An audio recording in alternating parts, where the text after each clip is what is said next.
which will be coming out soon, is Tracking Turbo Bester. That was movie in real life. I was following that story and I was wondering what is happening in this South African of ours, you know? It was like the other side of Amapiano. But thank you very much for also making time. So for starters, panelists, I know we've started late.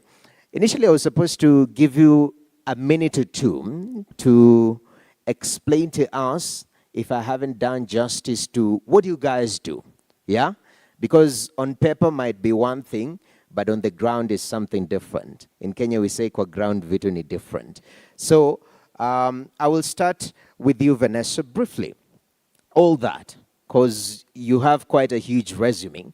In brief, how do you describe yourself as a filmmaker or as a participant in this industry? Sorry, can you hear me? Firstly, good morning, everyone. So I struggle all the time with describing myself in this industry because I do so many different things, right? I wear so many different hats. I'm a producer, a director, a writer. I'm involved in the music industry as well. I've been leading films, reality shows, live events, and then, of course, commissioning content for MultiChoice and Showmax. So I would just describe myself as an all-rounder, basically. All-rounder. And I feel when you come to the film industry, being an all-rounder is non-negotiable. Because at one point, the boom swinger will be late or will have an emergency, and that day you become the boom swinger. I did that once on a set, and it was quite interesting. But that's amazing. All-rounder. As filmmakers, especially as independent filmmakers, we can relate to that very much. Sam, you know your name has Soko, and we are calling this, Kalasha Film and TV Market, so you're in the right place. You are a documentary filmmaker. What is your identity in this film industry? Hey, good morning. Good morning, guys. Hey. I know we're few, but we can be louder. Good morning. Yeah. Yes. It's very difficult to, like, I think what Vanessa's talking about, to place yourself specifically, even if a lot of the time we do try to specialize in the work that we do. I do work in nonfiction. However, I work in an organization that works in fiction and nonfiction, meaning you get to traverse all this world. So based on the exact definition of the work I do, I'm a therapist, I'm a fundraiser, I'm a friend, I'm a collaborator. I think it kind of espouses all the roles that we do, beyond calling ourselves as producers, directors, editors, and all these other things. Okay. Especially if you're a fundraiser, I think therapy becomes a critical component of, your operations. And I'm glad you've espoused being all-rounded. Those are critical components. I don't know, how many of us here have seen a therapist before? We have one in the panel. After, just approach him. It's going to be fine. Daudi, a powerful name, sir. You are one of the people who captures when you talk about cinematography, and apart from that, you are also running a production company. Yes. So very all-rounded again. What is your identity in this film industry? For me, it is just about doing what you love. And as a filmmaker is finding the right stories. And these stories are the things which are making you to become one of the best filmmakers. So as a producer and at the same time as a cinematographer, you have to merge the two departments into one, and you just move with them as a filmmaker. So I think that's what makes me a filmmaker. Oh. Yeah. Lovely. Passion is the bottom line. Thank you very much, Miss Hyan G. Thank you very much for making time to be here with us, all the way from China. And to start this discussion, most of us begin as practitioners in the film industry. So we do one thing, then we have an understanding, wider understanding of the industry, then maybe we form production companies and whatnot. Starting small, the goal is always to grow and be bigger. So talk to me about how we can grow, we can scale up. If I'm an independent filmmaker, I'm doing something small, how do I scale up to make it, big, simply put? 谢谢大家。今天我会用中文回答这些问题，这是我的翻译木兰女士，多耽误大家一点时间，抱歉。Good morning.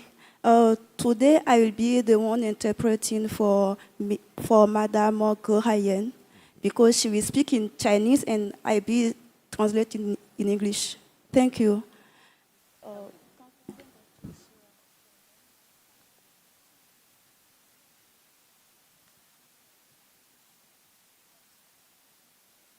All right.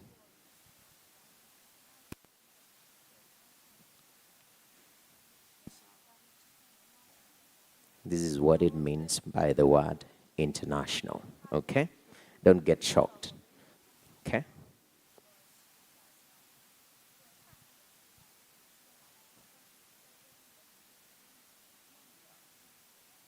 All right.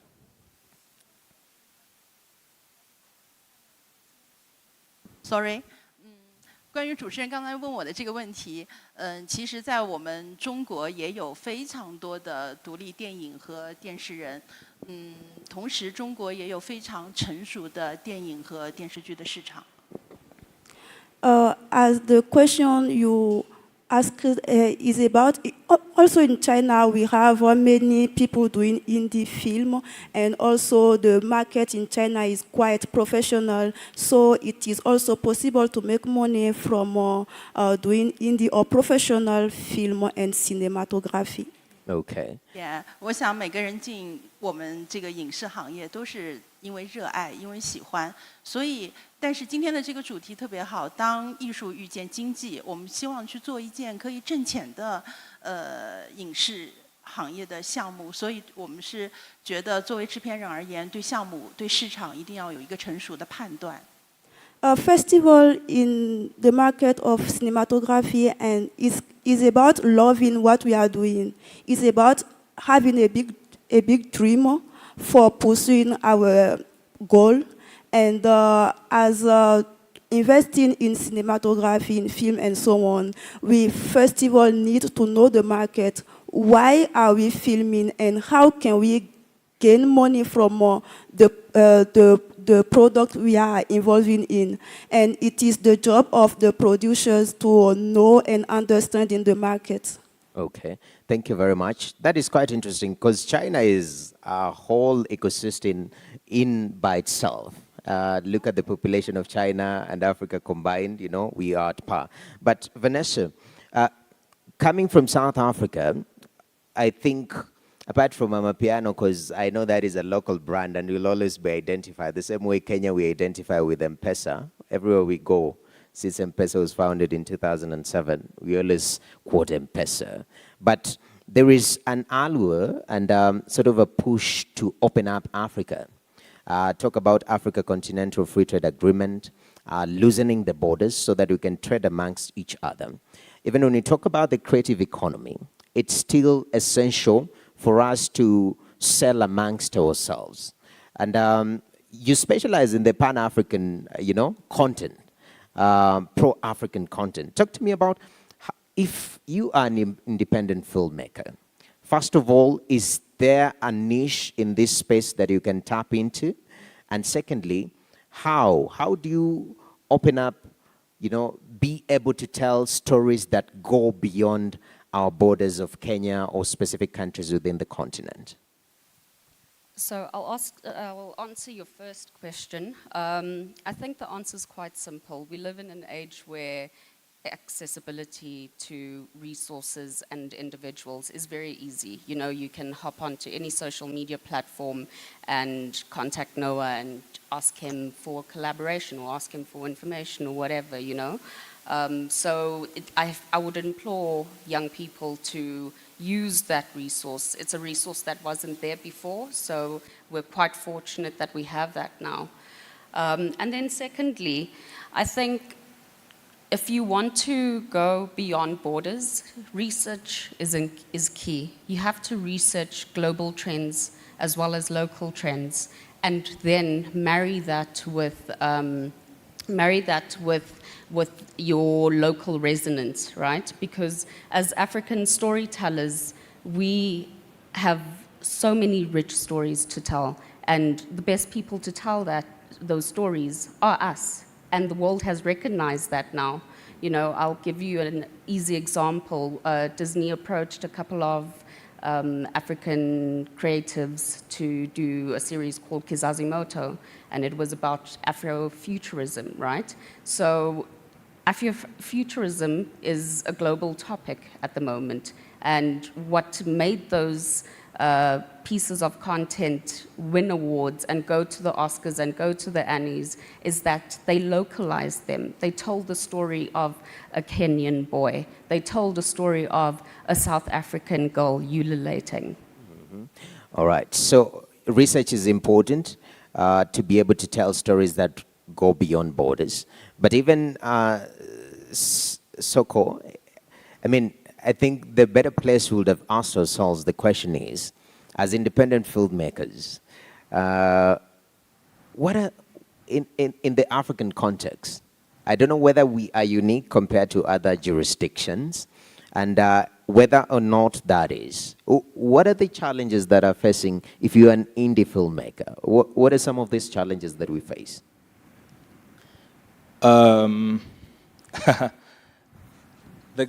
where There's so many, huh? You're like, there are 20, where do I begin? it's like asking me as an African, what are the challenges that you face? I'm like, where do I start? Number one, money. Money from all, whichever way you look at it, front, back, left, right, money from, we have very little resource. Filmmaking is is resource intensive, whether we like it or not. You need, even if you're filming with a phone, you need to buy the phone. Like, there's a level of resource that's needed to make film. And that level of resource is not easily accessible for a lot of people. And for the longest time, the work of filmmaking has been pretty much a privileged space. And I would say liberalization of access, particularly because of the internet and social media and all these other things, have enabled stories to get to the world a lot faster. You can kind of, a lot of middlemen have been removed in that way. However, there is need for, at bare minimum, a base resource to engage in. And this is like across the board. Even if you're making something for a very small market or you're trying to make something for a big market, finding and collecting resource is very difficult and continues to be a very big challenge. Number two, infrastructure or policies or structural systems that allow people to do their work effectively. That is from something as crazy as me having to go to film in Sierra Leone can easily take me 20 hours, while it takes me 8 hours to go to Amsterdam. There's a lot of blocks, just infrastructure, on a policy level, transport. Like, there's so many barriers that exist to make or develop work. Okay. Number three, education. We still, by and large, a majority of filmmakers in this continent go to YouTube University. That's where we've learned our trade. That's where we continue to learn our trade. We depend on, what's it called it? A session here, a session there. You do 1 week conference somewhere, or that kind of thing. So you have a hodgepodge of education put it together, rather than an aligned, consolidated approach that focuses on the different aspects of art that we want to represent, from animation, from documentary to fiction, all these other spaces. Yeah. There's a lack of, like, a kind of consolidated effort on an educational level that aligns our aspirations. Okay. So everybody just takes the information from everywhere, and we try to make sense of it in many cases. And you are trying to make content or trying to develop content that is competing with people who have, who work and engage in systems that are kind of clear and, that keep constantly adapting to even new technologies and things like AI. We are kind of still like, okay, how does this affect us? That kind of thing. So, Okay. yeah. That's a lot of challenges, man. And you've just mentioned 3, yeah? Yeah. I could mean, keep going. I know, you can keep going the whole day, because one of them marries even to now the normal infrastructure, the normal challenges that we face as a continent, connectivity, impacting and trickling down to filmmaking. Mr. Daudi, it seems when we lower the barrier of entry, initially we thought it would get easier, yeah? If initially 20, 30 years ago, for you to be able to shoot, you had to make some huge sums of investment to be able to acquire a camera. Now it has changed. I was laughing about it, and I was asking myself, is it hard being a filmmaker? Because I've done something, but for them, they are selling Hollywood movies for around 100 shillings, 200 shillings. So after that, I decided to make a step now to work on more short films, and that is the time now you will understand now this is the industry. Where am I supposed to take my content? What am I going to do? But one thing I do believe as a filmmaker, challenges are here to make us make a step in whatever we are doing. So with me, those challenges are the ones which have made me to be where I am. And I've, from a Handycam camera to a Blackmagic camera, and right now planning to do my next movie with an ARRI camera, it means that it may look easy or tough, but again, as long as you believe in yourself that you have that structure, that you have to tell your stories in whatever style, in whatever angle you want, just go for it. Because it's not an easy task. And even right now where I am, still it's not something easy. A story which you think is one of the best stories. When you take it to your audience, you find that, okay, what have I done? These people are not even understanding whatever I'm doing. So it is, for me, I'm saying each and every day it is a learning process. Yeah. And as a filmmaker, you must be ready for that. Because sisi in Swahili tunasema, cinema lazima itambe. Cinema lazima move to the next step. Exactly. So you just have to do it. All right. Yeah. So keep it going, keep it pushing. Yeah. When people laugh at your products, it's normally sort of a dual feeling. Because you're feeling good, they're laughing, but also at the same time, you're asking yourself, you mean it's this way? And you are able to sustain yourself. You realize consistency is key. First of all, let me keep making more of this. And through that consistency, you're realizing growth, which is very interesting because a lot of people burn out. And I've realized, even looking at the Kenyan, for example, just the startup ecosystem, the small MSMEs in Kenya, within the 3rd year, all of them are, majority, actually almost 80%, are dead. People are not carrying on with business. I can imagine in the film industry, you come as an independent filmmaker, you do your first film, in your mind you think, this is gonna shake this country and this continent. Then you take it to your movie guys and they're laughing at you. 场地，但是我觉得 The challenges in China is quite the same as what we are facing in Africa, because it's mostly about finding the resources, like money and also where to shoot. But as someone, because she is someone who invests in movies and the cinematography, for them the biggest challenge is about finding the right and good story to tell. Wow, we have so many good stories in Africa. I don't know whether you've considered coming and collaborating, talking about cross-border collaboration.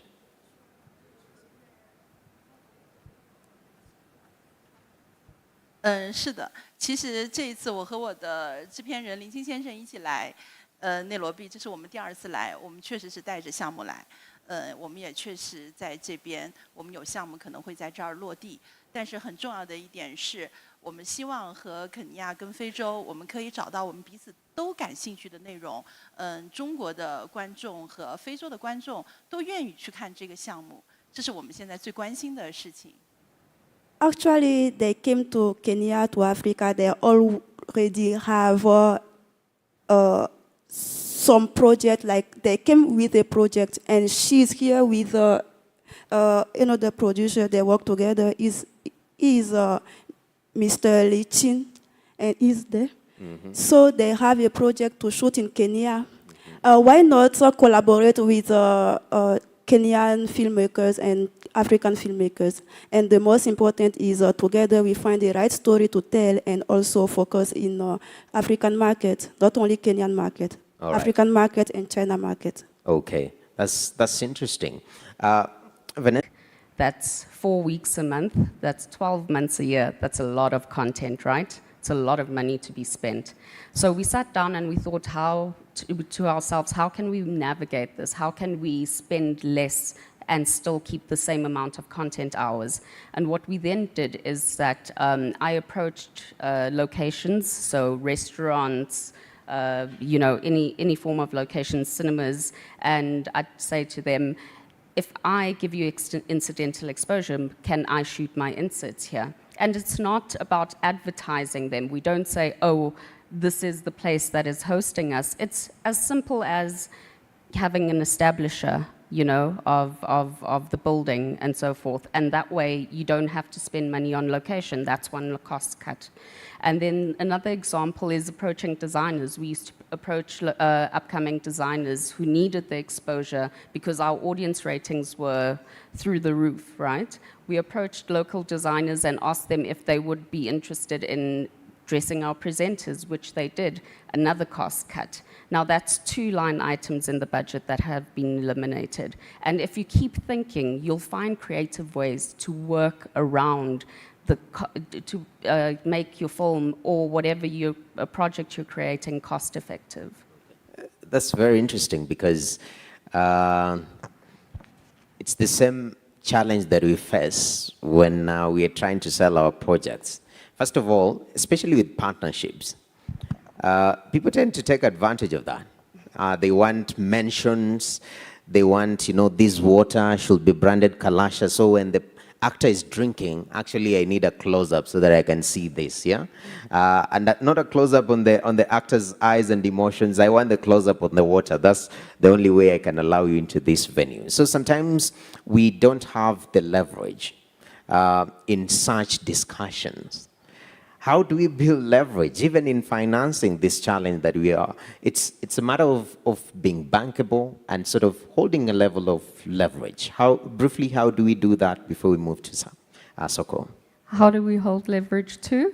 How do we build that leverage to be able to, when we enter partnerships, at least it's a little bit balanced? Because as it stands, I don't know, maybe it did work on your end, but it's not the case across the industry. How do we build that leverage where businesses can see value in film? So it's very important to educate yourself, right? And you can educate yourself in many different ways. I know YouTube was mentioned and so forth, but I'd also encourage people to speak to their fellow industry mates and find out how they do it, so that you aren't taken advantage of. Because when you collaborate, then, it's an open book. Then everyone knows that, I won't mention brands, X brand charges this much or gives you this much money if you put Kalasha on the bottle. You know what I mean? So that when Vanessa comes, she knows that that's the standard amount. And and the next person and so forth, so no one is taken advantage of. I think what is very important for our industry is transparency. The more transparent we are with each other as creatives, the better for us, because there's this ideology that we must keep things to ourselves. We must, so that we make the better product. And I don't think that's a working system. I feel like transparency and collaboration are the key factors to building that leverage, as you say. All right, transparency. In Kenya, we have this popular term, Mazena jaribu tu, I'm trying, You ask somebody, hey, you've done very well. This film of yours is what did you do different? It's like, ni Jesus, man, and you start answering and asking yourself, okay, that has not given me a way forward. Am I praying enough? Yeah, am I praying enough? Am I paying my tithe and whatnot? But Mr. Soko, that challenge of financing still remains a huge issue, especially for independent filmmakers. And it, just honestly looking at it from a financial perspective, I don't know whether you're a banker too, because you told me you are you never know. A psychologist, you never know. But talk to me, in the Kenyan context, these independent filmmakers, how do we get funding? I think there's a couple of things that have been said, and it's important for us to first look at ourselves as filmmakers and in the work we do as a business. We need to have the structures, we need to build our capacity, we need to establish ourselves as a business. So essentially we need to make a business case. For, like you said, when we are asking money from our relatives, we talk it like it's a passion thing. So it feels like someone is doing you a favor. And we carry it on even to the people that we're working with, in the sense of like, just come, I'll pay you a little, something like that, or not. Just, it's essentially, it's like we're having fun. But it is important for us to have an industry and a space that's possible, that from someone who's doing the boom work to the producer, to the director, to the writers, to see the work that they do possible to build a future.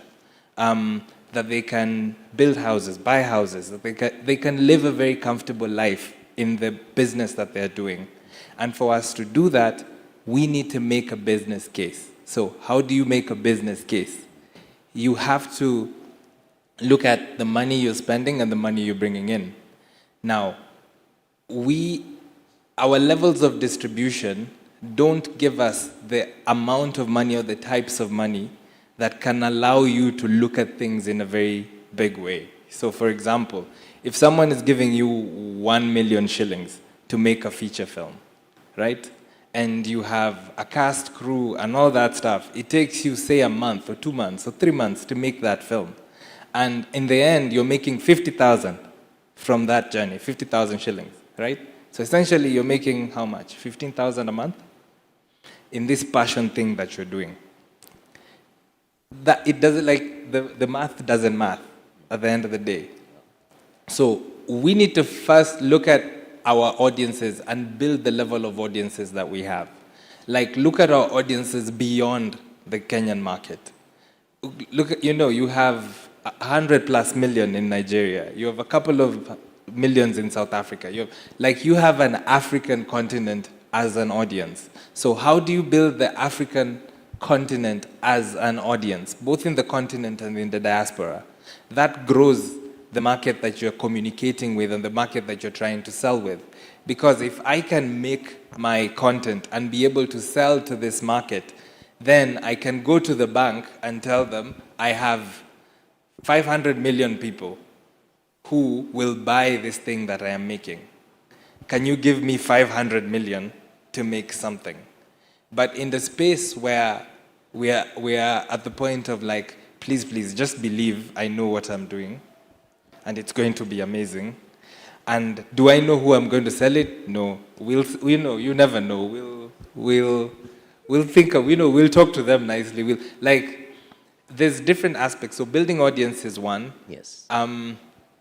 But also there's a need and it's kind of beginning and it's happening where you are having like even people people in investment banking and kind of thing to look at the film space and the film industry as a business. So there's a bunch of people who are interested in looking at that, and there's both locally and internationally, and it's more or less connecting all these dots and having everybody in the space working towards it.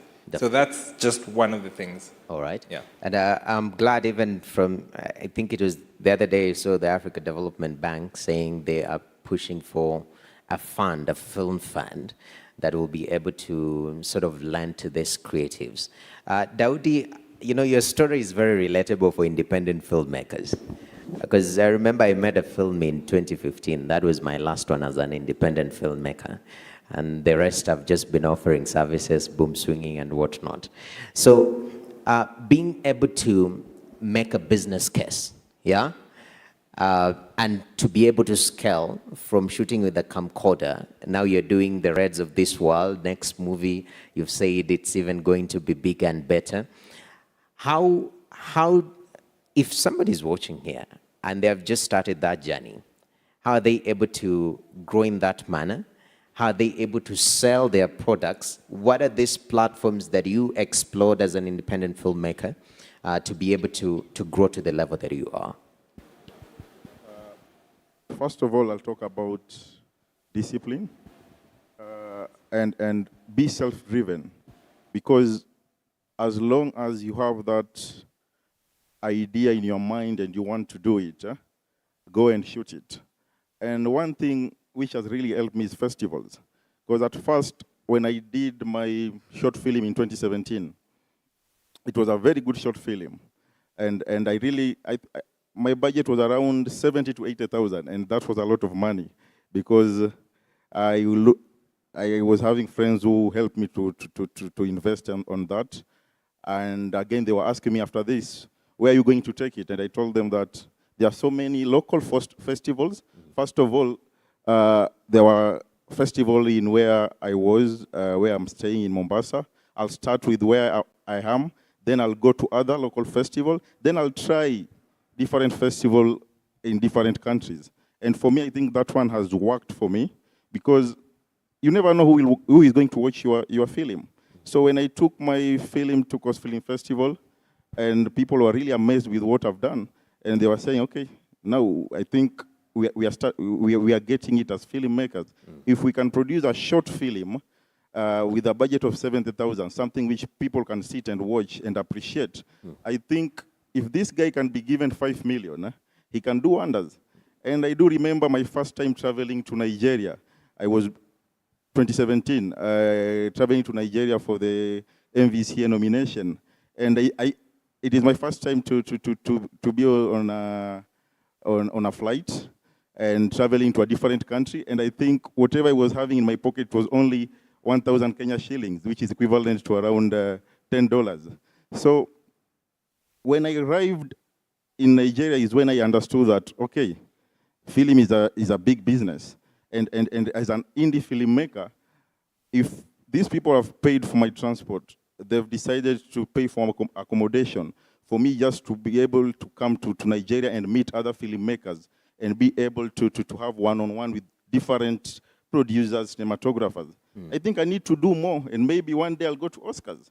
So for me, that gave me a lot of strength as a filmmaker. Yes. And it is my first time. I think I was having one of the filmmakers there from Uganda, and he has been nominated. He has been selected there for the last 3 years, and he has not gotten any awards. And he just asked me, let me tell you one thing. Right now, I'm really tired of making films. These people are just paying for us transport and accommodation to come here in Nigeria. I'm not coming back again. So I was like, okay, so we just came here for the festival. We're not going to win.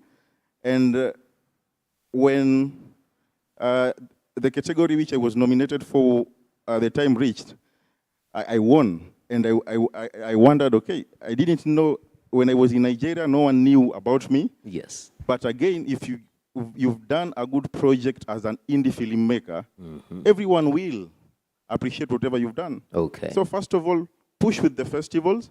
then just have the right connection with the right people. As a filmmaker, one thing I'll tell you that if you know someone has a production company, befriend that person. Make that person one of your friends. Because for me, if any person with a camera, that person was one of my best friends. Each and every time when we meet, I'll say hi to you like around 5 times because I know when I'll come with my 1,000 shillings, Yes. you are going to give me your camera. Yeah. And right now, I know, for example, I'll give you right now, one of my best friends is Toshikitonga because I want to use that an Ari camera. And I don't have a budget of 120,000 per day. Yeah. But I know when I'll have, if he's going to have a trust on what I'm going to do. Yes. Even with a budget of 10,000 to hire his camera, not for free, someone will be ready to help you and someone will be ready to invest in you. So it's not about having budgets, it's not about having good stories, just have the right people in your environment. And I know as an indie filmmaker, that's what has made me to be where I am. All right. Yeah. So we capitalize on the festivals. Yeah. That is collaborations, partnerships, especially at a personal level. Yeah. Make friends with fellow filmmakers, people who are in production. It helps you a lot. That's right. And if you see him say hi to you more than 3 times, just take note that he's going to be needing something later on. All right? But thank you very much, Daudi. Ms. Hyen, we've tackled this issue of, money, which we see, based on what I've just heard here, it shouldn't be the priority first of all. Priority focus on the goal, which is to make good product, and then you can capitalize around partnerships, as you talked about, making yourself bankable, look at the business angle of it. I mean, now coming to you, when it comes to markets, yeah, because you said you have to sell your product and you're selling in a specific market. How do we approach that as an independent filmmaker in regards to exploring new markets? As somebody here who's made an independent film, can they talk to you after this festival and maybe get their film to China in one way or another? Please.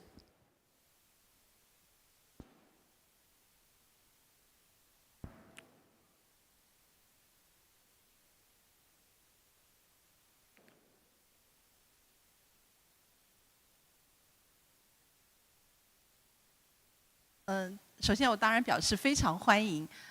我们希望跟非洲的任何有才华的电影人合作，我们从来不拒绝。She is welcoming to every African filmmakers. So at the end of this panel, we can talk about things more. Ah, that's beautiful. So that is an open door to networking. If you want to tap into that billion people market in China, I think it's one of the ways to go about it. So kindly grab her after this, okay? For indies here, if you're in the indie business, trust you me, China is a lucrative market. But in that regard, how have the Chinese independent filmmakers been able to make their projects bankable and attractive to financing?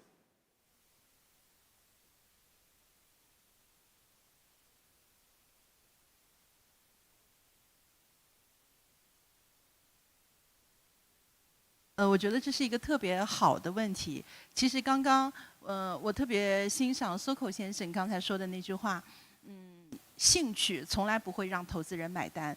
但是我想补后面一句话，成熟的商业逻辑可以。Now she will come back to Mr. Siko, who said that when we want to make movies, first of all, is about our dream and having a goal.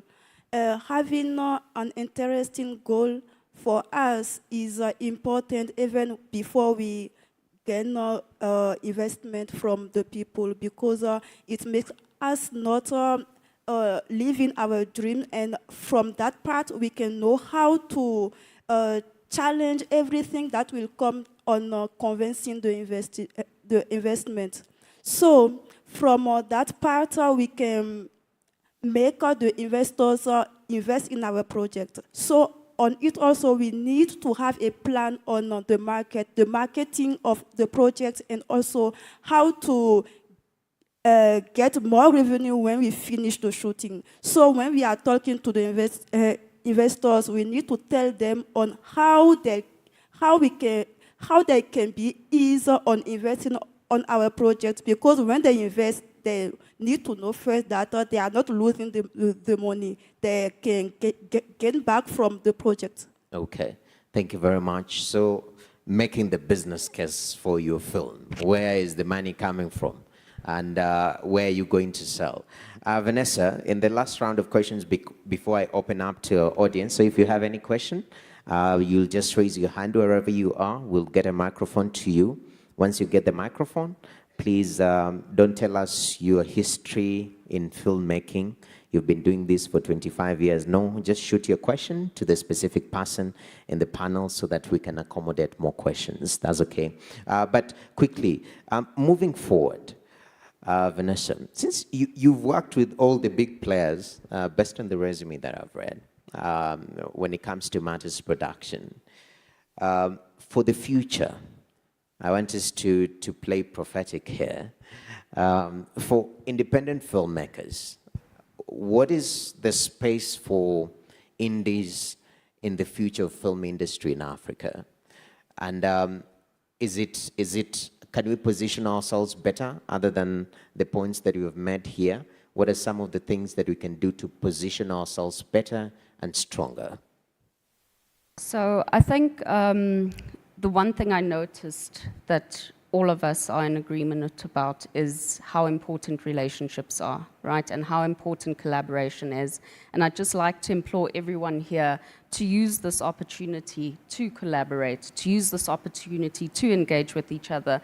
You don't need to leave here with a new project, but you can leave here with an educated mind. We all have something to share.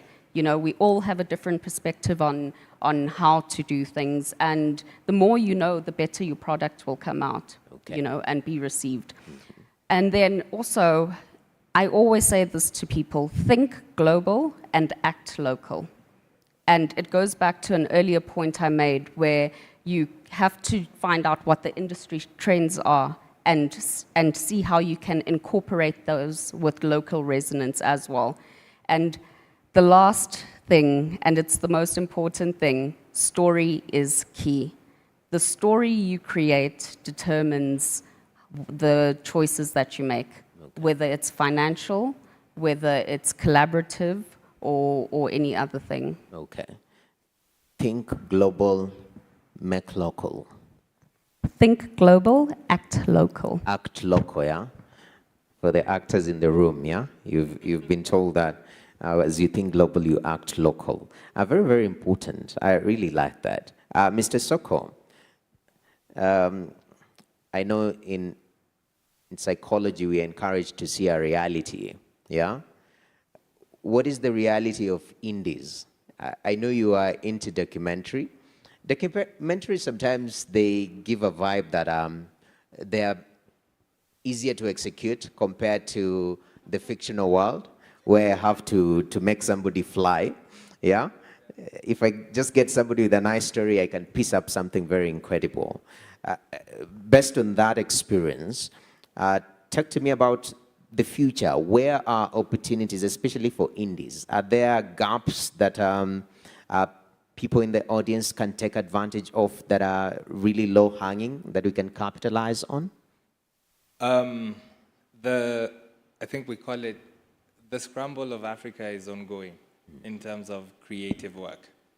There is a lot of interest because essentially a lot of our creativity has been unexperienced beyond ourselves. And even to ourselves, like you're describing documentaries, I kind of laugh at whenever someone is like, this is going to be quick. Well, I think the shortest documentary I have made in terms of time took 5 years.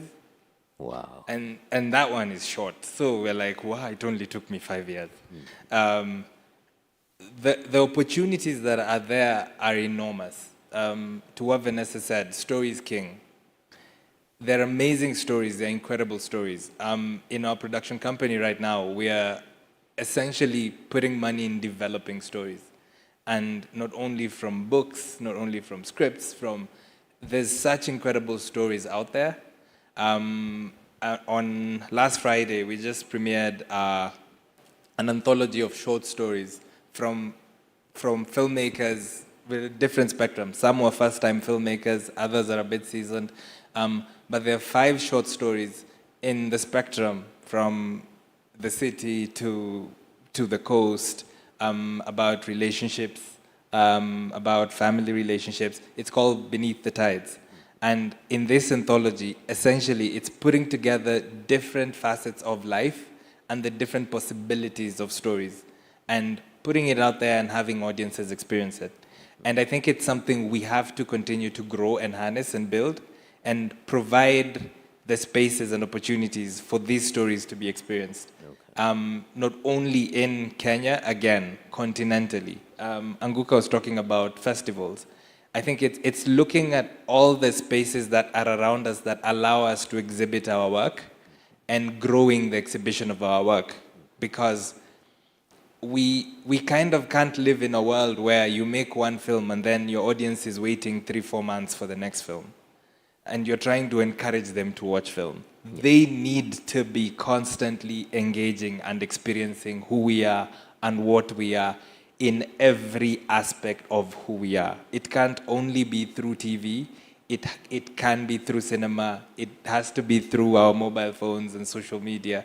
It's all these spaces. So essentially is go out there and share the work that you're doing, but at the back of your mind, think about it holistically. Okay. Don't think about it as I'm just making this thing and let's see how it goes.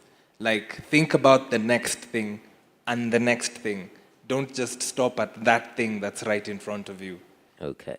We're surrounded by so much beauty, and we just need to keep harnessing it. Definitely. Maybe some of us in our minds, we are like Cameron of the Avatar. I'll make one film, then I'll make another one after 10 years, yeah? But let us understand that our lanes, the lanes are different in this game. So consistency. Keep the stories, keep churning out the stories.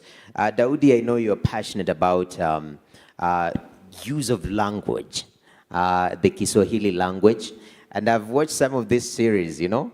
You hear somebody talking Kiswahili there in Mombasa, yeah? Raymond Reddington is coming to Mombasa, and the person speaking Swahili, you're wondering, as somebody who speaks Swahili, who's this? And what Swahili is this? But these days with subtitles, it's fascinating. You can follow stories in different languages. Now, for our jurisdiction where you operate, how big is this and what is the potential in telling our stories in our very own language?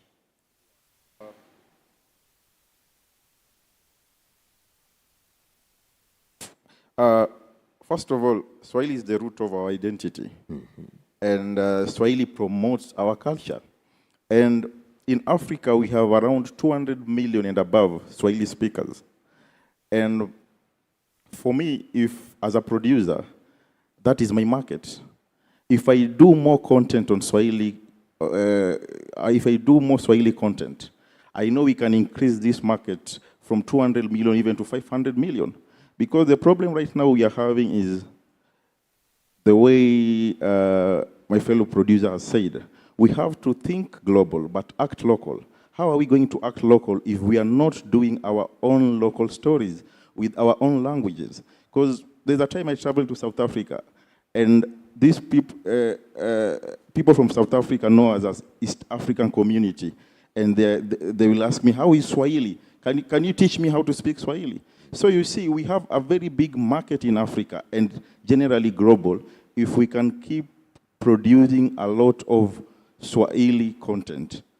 Yeah. That's beautiful. So we keep at it, keep chanting those stories in those festivals, the Canes. Let us take our Swahili movies there, globalize it, so that the next Wakanda, if they say it's positioned in Africa, at least we get an ounce of Africanness in regards to language in that regard, yeah? And that's not a shade to that particular movie. But it was interesting to hear, you know?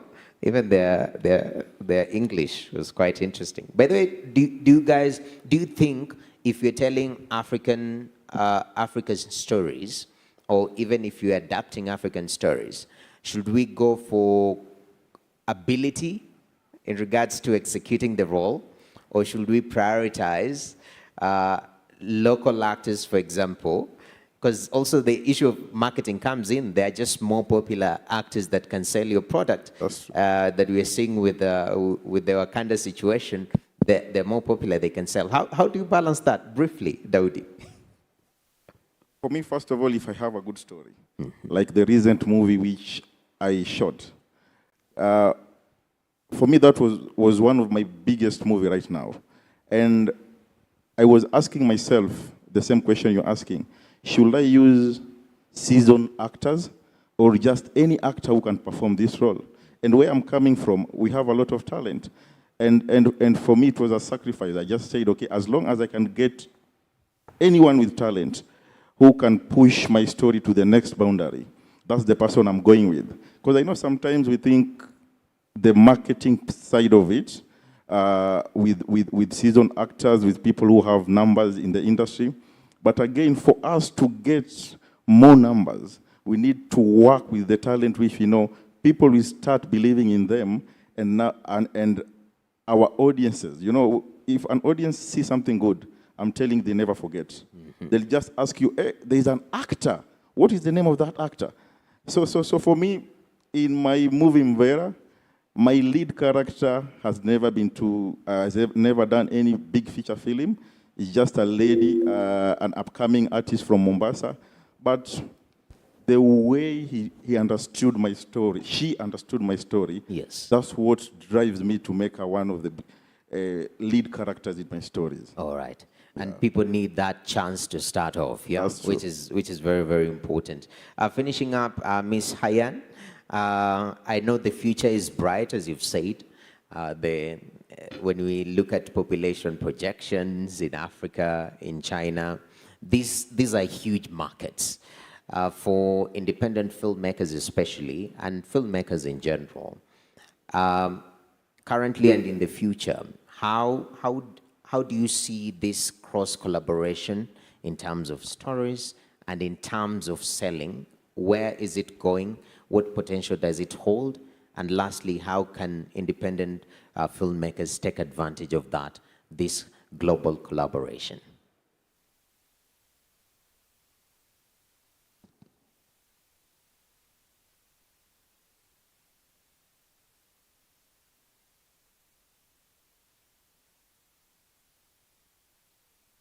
确实，就像我刚刚一开始有介绍的，中国已经有非常成熟的电影和电视剧的市场了。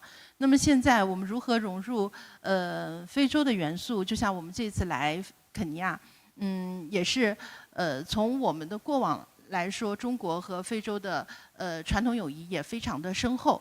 那在这样的一种情况下，中国其实对非洲的了解和认知还没有那么的熟悉。我们来了之后觉得特别美好。那这也是我们这第二次来到肯尼亚之后，我们觉得在这里我们寻找到在城市生活当中，现在已经很难有的那种心灵的治愈。我觉得这是人类共同的情感，也是我们商业电影或者电视剧当中非常重要的元素之一。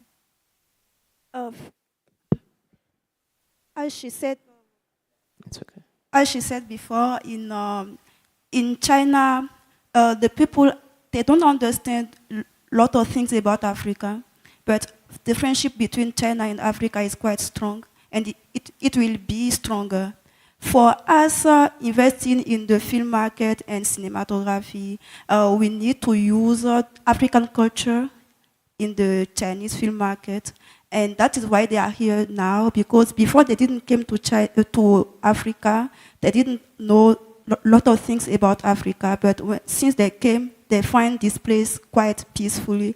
And humanity is searching for peace and the peace of our heart. That is why what we find in Africa, in Kenya, why not put them in the film, in the storytelling? Because we need to use the African culture, our friendship between China and Africa, to let people know in China that we are peaceful here. We have everything we need. The temperature is nice. Everything nice about Africa is going to sell in China because the Chinese people, they want to know more about us because the friendship between China and Africa is strong. And this, anyone can do it. Anyone can tell this kind of story. You just need to come to Africa and see how things work and how people are here. And for indie cinema, indie films, people, it is quite easy for us to tell this kind of story and it will sell in China. All right. Thank you very much. I want to open up the floor for questions. So we already have 2 at the back, the 3rd one there, and let me see, and the 4th one here, and the 5th one, and I can't count one. Yeah. So I don't know whether somebody will help with the microphone. I can come to the ground. We've started with that gentleman. All right. Okay. My question goes to Daudi Anguka. You talked about festivals for indie filmmakers to explore. My question will be, which other avenues should indies filmmakers explore to make returns on investment? Maybe you've taken a leap of faith and you've done a feature film. You have your feature film. You've gone to festivals. Maybe festivals. You finish festival runs, but you need some return on investment on your production. Which other market should indie filmmakers explore? My name is Lodeki. Thank you very much. Can you pick 2 more? Apologies for this. They were part of the first ones, but we've started with the edges. Apologies, all right? Please proceed. Hello. I'm asking about, we have so many stories, so many unique stories out there, but the people that we have, maybe they are young people in the hood, they know nothing about filmmaking. All they know is that they can act and they have amazing stories. And as Sam mentioned, we don't have maybe frameworks or info that we have on the industry. So how can you advise such a person who has a story, maybe has excellent actors, but does not know where to start? Your name? Fanaka. Fanaka. All right. Let's pick 2 more there, then we respond to that first round of questions. Hi, my name is Sheba Hurst from the Nairobi Film Festival. I'm so glad you bigged up film festivals, which we'll be doing again this year in October after a hiatus. I know you said not to introduce ourselves and say our long story, but we are who we are. We're the people we are. Yeah. I really wanted, as a time when the whole globe is really considering and reconsidering what the role is of the film festival, what the future role is of the film festival and of cinematic exhibition, I'm really interested to know what you as independent filmmakers want from your film festival experience. What has been the most useful thing and what is it that you would wish to have happen in the future film festival? All right. Thank you very much. If you ask a question, next we'll just request you be on your feet. Thank you very much. We are who we are. Thank you very much. Hello, everyone. Hello. Hi, my name is Mwara Kongo. I'm a lecturer in film and animation at Multimedia University, and I have a cartoon studio there, Mudumwara Studios. And I'd like to congratulate us all for being here. There's the huge attraction of the Safari Rally going on. There's over 150 of us in here. So this is a big deal. My question is for Haiyan G. Yes. This is my project, this one, the Almasi project. It's a children's animated series, and I'm making it with my animation students at Multimedia University. And it has never occurred to me to look at the Chinese market. So I'd like to talk to you afterwards about that. That's possible. Okay? All right. Thank you very much. So already, our animation project is already in China, all right? Just confess that by faith. Responses, I know they were quite targeted. Who's going to go first? Who's going to go first? Okay, let me go the other way. I think film festivals are so important for any filmmaker in many ways because it's an opportunity for you to not only exhibit your work, but to get an impression of what your work means to the audiences that you're making it for. I think for me in particular, the presence of a festival is key in the first place. Just the festival happening. It's such a big deal because if it doesn't happen, the question from the lady at the back is, where do we take our work? So just from this conversation alone, I'll be like, if you have a segment that will allow the filmmaker in the hood who has a story and is asking, where do we take these stories? Right there. Just the possibility of there being, I know there's a difference of quality and in terms of the content that's being made. I think the work that we have in the space that we have is to try and bridge that gap. So how do we bridge that gap? We have to first extend a sense of empathy and understanding for the films that are being made, but also connect these people who are making these films in, using whatever little thing they're trying to do to make that film with someone else who has walked the path like Daudi and being like, okay, this is how you can bridge this gap and be consistent at it. Like we can't do Kalasha this year and not do a Kalasha next year. We kind of have to be like, bite the bullet and keep it going consistently, because if that gap is not bridged, we struggle with the disconnect. With the question of where do we take our stories, or if we have amazing stories, I think, yes, there's a gap in terms of the education, because there's a way you have to present that story. Because if you stop me on the way and you're like, oh, I have this idea and I want to work on that idea, I'll tell you the truth, I won't take you seriously. But if you actually take the effort to try and write it down, do your own research. Someone spoke about research. Do your own research of like, how can I represent this idea? I need to write a log line. I need to write a synopsis. I need to develop a script, a treatment. I need to do all these things. That's the place to start. Because if you start there and you meet Daudi here and you're like, hey, here is my script, or he's just said, it's like he likes reading scripts and he's looking for good stories. So present the good stories. However, in presenting in these stories, at the back of your mind, in many ways, you also need to protect yourself in these stories. So, think about things like copyright, and I'm sure there's like stuff like that in the program to tackle that. But it's about constantly chugging at it and even doing the research in yourself in like, what is the best way I can present what I believe is a good story? And you just stopping someone is not that way. All right. Lastly, where do we make money when we need a return on investment? We need to be creative, and yes, you can take it to a broadcaster, or you can take it to a streamer, or you can take it to an aggregator, you can take it to different people who would want to buy this stuff. But the reality is there's so many people who are trying to sell whatever they're making.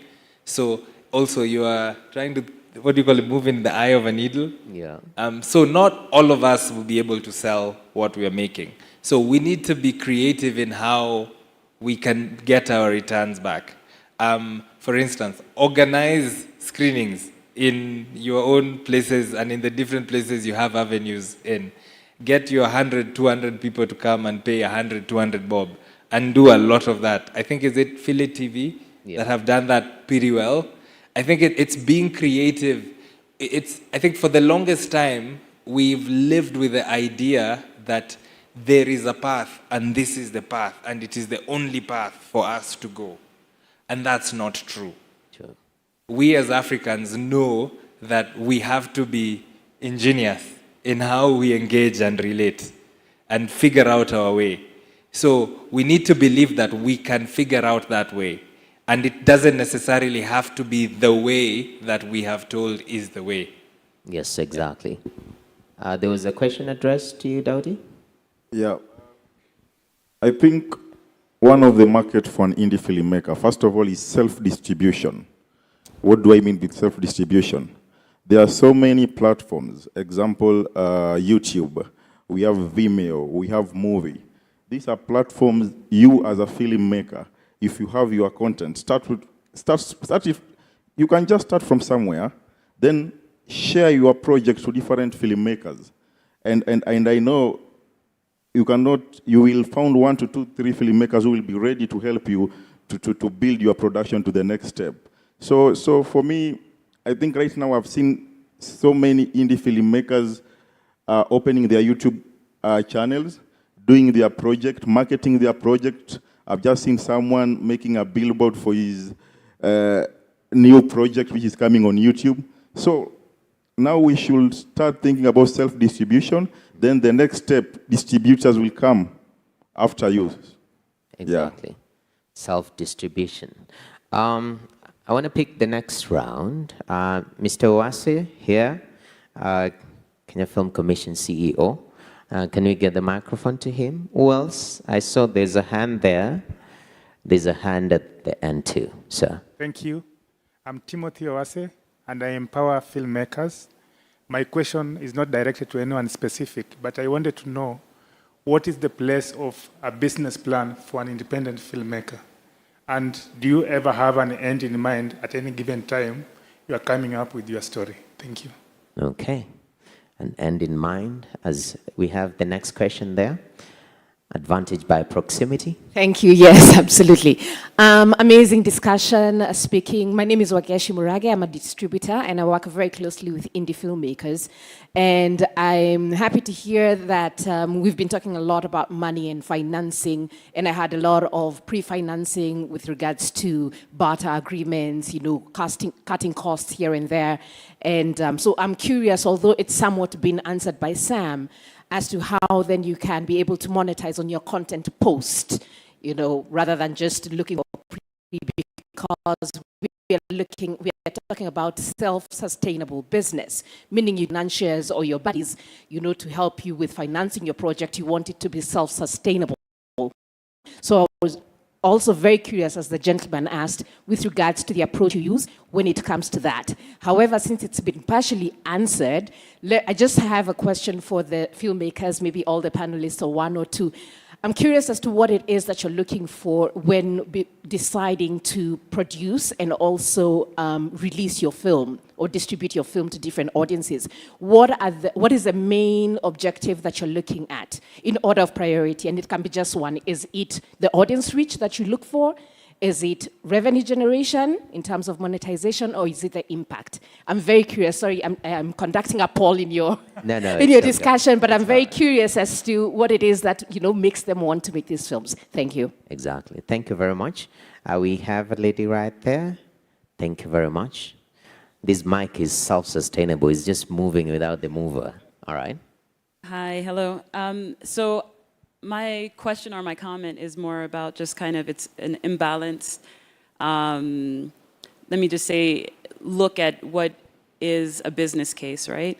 So we asked, the woman from China, how do filmmakers go about this? And we said, make a business case.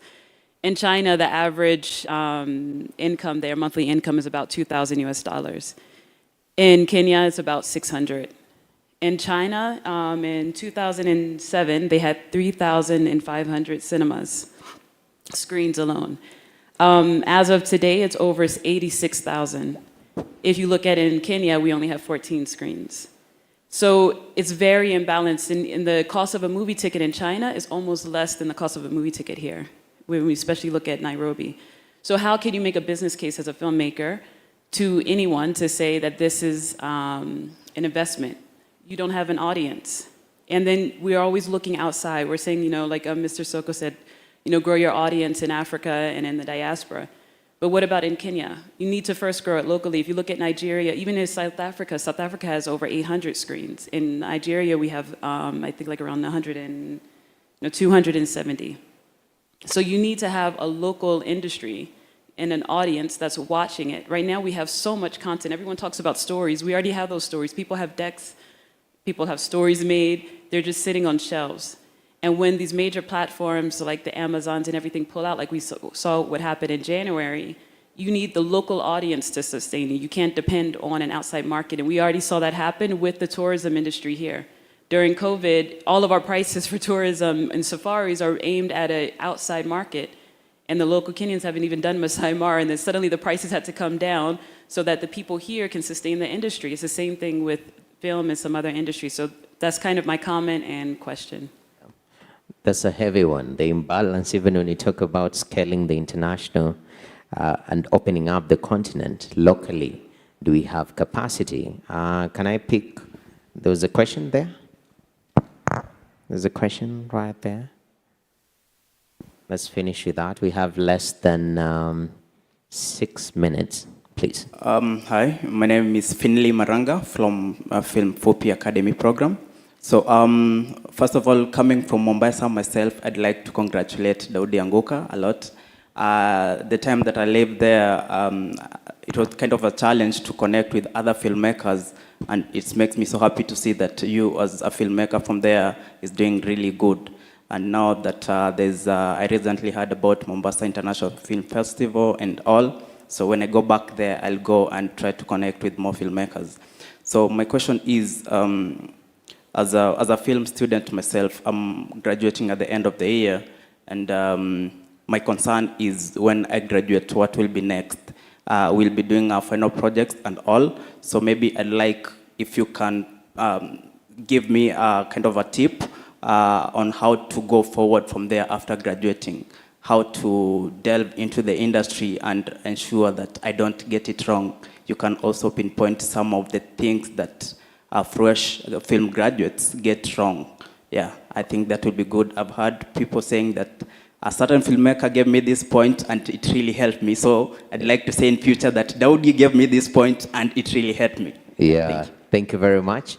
Daudi, since we've finished with you, maybe briefly, we have less than 5 minutes to respond to that round of questions. We can start backwards, then please. Okay, that's a nice one. As a student who is coming now to the ground, where things are not that tough, don't have that mindset. As long as this is what I'm saying, as long as you have an idea, and look for people with the right channels. For example, right now, after this, we can have a talk with you. You will tell me which departments you are engaging in. Are you a cinematographer? Are you a scriptwriter? So that I may connect you with other scriptwriters or cinematographers who can help you after this. Because I know after finishing school, it's usually tough because you don't know where to go, you don't know what to do, and you don't have a budget maybe to start any production.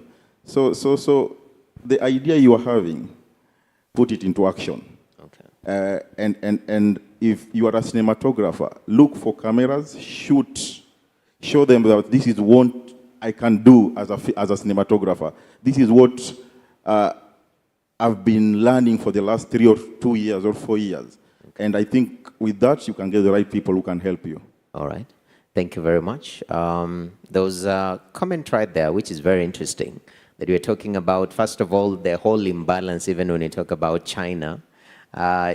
Your industry, yeah, you mentioned that we have the same challenges as indie filmmakers, but looking at the opportunities, the difference in numbers of screens, the market at large, we are totally different. So even when we cross-collaborate, how do we, is there a business sense? I mean, this imbalance, our tickets are more expensive, a little bit more. How do you see this market as a place to invest? 我觉得首先是 Yeah, we can hear you. It's okay. OK， 我觉得首先是对大家都表现出对中国的热情和兴趣。我觉得我们真的是非常开心。从中国的语言上来说，这是一种双向奔赴的情感，是一个非常美好的开始。First of all, she's grateful that the African market and African people, they are warm about China, and the warmth between China and Africa is the same. Okay. 然后第二点是，我觉得刚刚女士提的这个问题非常专业，我觉得也非常好，在这里能够提到，这是一个经过认真思考、深思熟虑的这样的一个问题，我也愿意从我的角度来试图做一些解答。And her question is quite professional because all of the filmmakers, even in China, they are thinking about this kind of market, the imbalance between both parts. And now she's going to answer to that question. 首先，我觉得是中国和非洲的文化背景它是不一样的，在这里边我们可能要寻找到我们共通的人类的情感。然后其次，我想分享的是中国的电影和电视剧市场，尽管今天已经非常成熟了，但是曾经我们是从目前非洲的这个阶段我们走过来的，我们大概花了有20-30年的这样的一个时间，所以这个中间目前存在的这一些市场上面的不是非常平衡，是一件非常可以或者说是一件可以理解的事情。但是我相信有我们这么多独立的电影人，有我们这么专业的非洲的从业人员，这个时间应该会大大的缩短。Then the history and the culture between China and Africa, it is different because we don't share the same story background, but the cinematography and film now in Africa is like 20 to 30 years ago of China. Today, Chinese market is professional. The film is professional. Everything is professional there, but as Africans, we don't have to be disappointed because now China is interested on having a collaboration with Africa, and there is a future for Africa. There is future for African film and cinematography, because now we have to learn from China 20 years ago how they built that strong market and that professional filmography. Okay. Thank you very much, Vanessa. That particular concern, I think it's interesting. Even you can bundle up some of what we consider as filmmakers. But that concern, it's a huge one. We're talking about looking at cross-border markets. But locally, when you examine these specific markets internally, they seem to be very weak. Can you focus on both or build your home first of all before now thinking about going across the border? So there is importance in focusing at home, right? And that's why what the Kenyan Film Commission is doing with Kalasha is so vital. This already is a starting point to opening it up. I remember on the first day I listened to a panel, right? And the conversation came up, that particular conversation came up. And there were people from banks, people from all sorts of industries, like key players in different industries. And because of a festival like this, they are starting to think about building more cinemas, you know what I mean? So the conversation has started. It's just about how quickly it develops, right? And that lies with everyone. I feel like a lot of the time we try to say, the government needs to do this for us, or KFC needs to do this for us, or Vanessa needs to do this for us, right? But it's a collaborative thing. We can all sit together and think about how to grow the industry. So perhaps you can have the facilities to build a cinema, and I can have the facilities to market our cinemas, right? So it has already started, but also there's so much importance in opening borders as well. Cross-pollination is how we grow as well. So don't limit yourself to just, premiering your film in Kenya. Go to Nigeria, go to South Africa, go to Uganda, Broaden, open up the space for yourself, and the industry will open for you. Definitely. And even as we do that assessment, there is the element of the way we measure activity within a particular market. For example, with the screens, that has been democratized in a different way. Now everyone is streaming in their homes, and that has steeped the market a little bit. So maybe even the metrics itself we really need to relook into. Being told our time is running out. There was a very wonderful question right here. Yes. You want to briefly touch on it, then we hand it over to Mr. Soko? Quickly. So the reason we we as creatives come into this industry, right, is to tell our stories, and so that to tell human stories, so that people can resonate with us more and resonate. As a documentary filmmaker myself, I want my subject to, the audience have empathy for them, whether it's a good or a bad guy. I want them to understand the psychology behind him, right? However, passion and love for stories does not put food on the table, as we know. It's been a major concern. It's come up a number of times in this room. So yes, we also do it for the money, but what industry doesn't?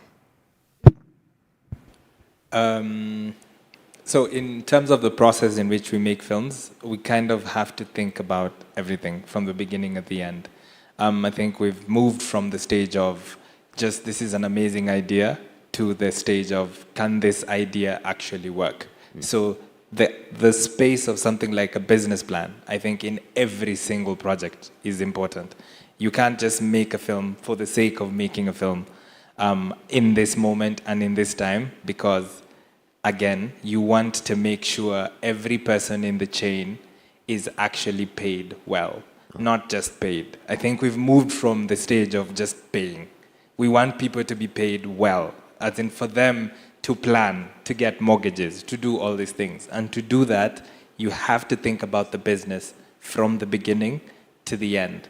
And to ensure that you do that, I think in the question of we are a struggling market, we have a few people. I think there's many things that have to happen at the same time.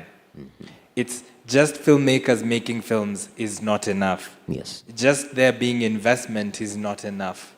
There is a lot of things that have to happen at the same time, and these things have to happen effectively and progressively. Because if they don't happen in that way, there will always be one thing that's dragging us back. All right, definitely.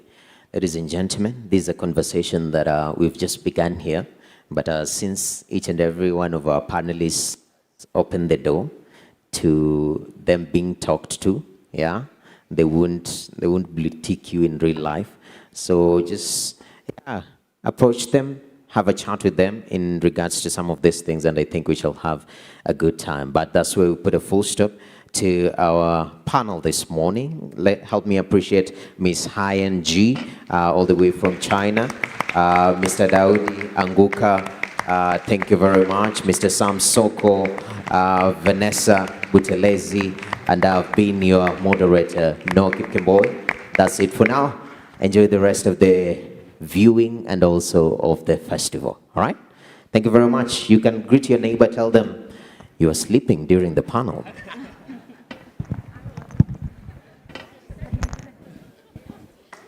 Thank you so much. Before you leave the stage, there's a group photo that will be taken. So please, before our panelists and moderator, a bit of feedback right there.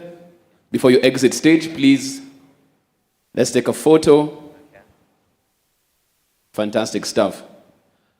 I always urge these photo moments, please smile. It would be good. Fantastic stuff. We're good? Fantastic stuff. Thank you so much. Another round of applause for our moderator, Mr. Noah Kipkemboy. Thank you so much. This way, ladies and gentlemen. Thank you so much. Asante.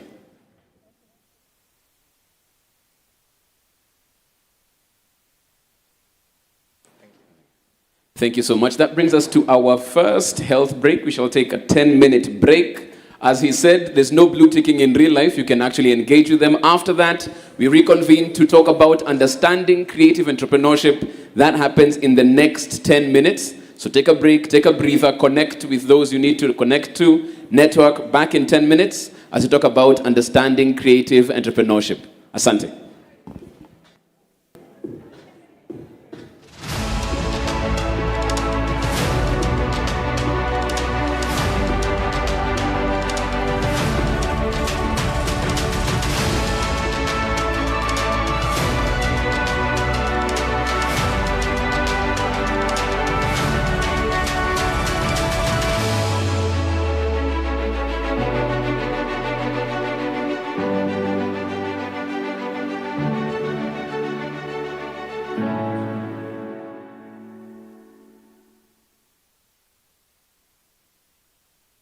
to elevate your entertainment? Then add Showmax to your DSTV subscription at no extra cost. Showmax is not a TV channel. It's an on-demand video streaming service on Showmax.com. To add Showmax to your DSTV subscription, simply use the My DSTV app. Select Add Showmax. The app screen will confirm that you qualify for Showmax at no extra cost as a DSTV Premium subscriber. Now you can enjoy exclusive shows and movies. Add Showmax to elevate your entertainment. Hey Easter! Enjoy your passport to non-stop laughter and entertainment on StarTimes. The Salulu is to recharge and get upgraded.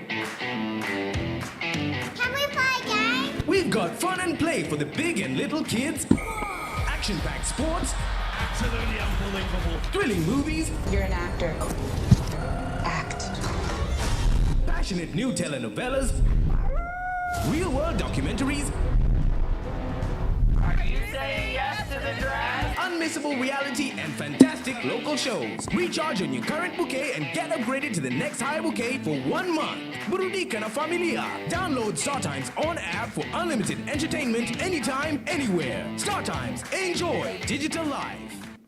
This is the season where dreams come to life.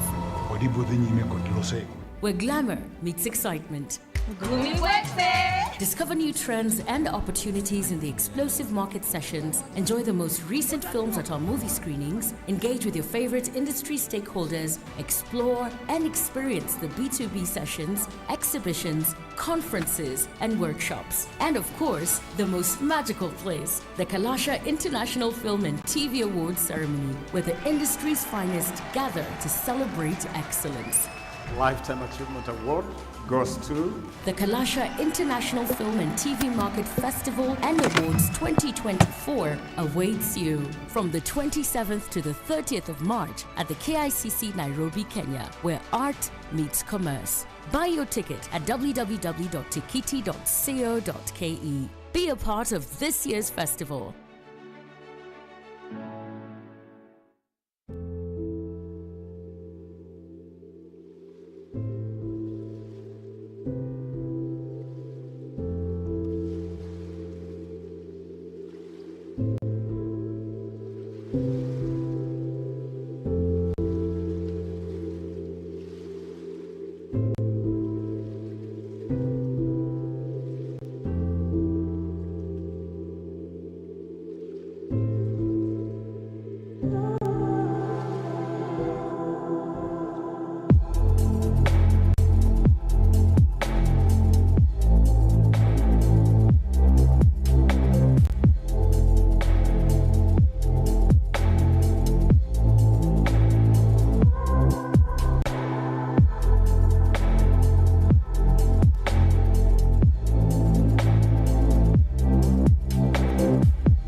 ¿De qué parte son? No, no está cerca del mar. Yo de aquí. Mira. ¿Tú de qué parte eres? Del norte. Es una zona cerca de un día, pero...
elevate your entertainment? Then add Showmax to your DSTV subscription at a discount. Showmax is not a TV channel. It's an on-demand video streaming service on showmax.com. To add Showmax to your DSTV subscription, simply use the My DSTV app. Select Add Showmax. The app screen will display the discount you qualify for. Now you can enjoy exclusive shows and movies you won't find anywhere else. Add Showmax to elevate your entertainment. A perfect family is not always what it seems. Hapa hakuna mtu anaweza kunificha kitu. When a father's past is revealed after his death, leaving his empire in the hands of his wife, son, daughter, and I'm here to mourn my husband. His other wife. Ambazula. Who will get the castle? You have rattled the snake.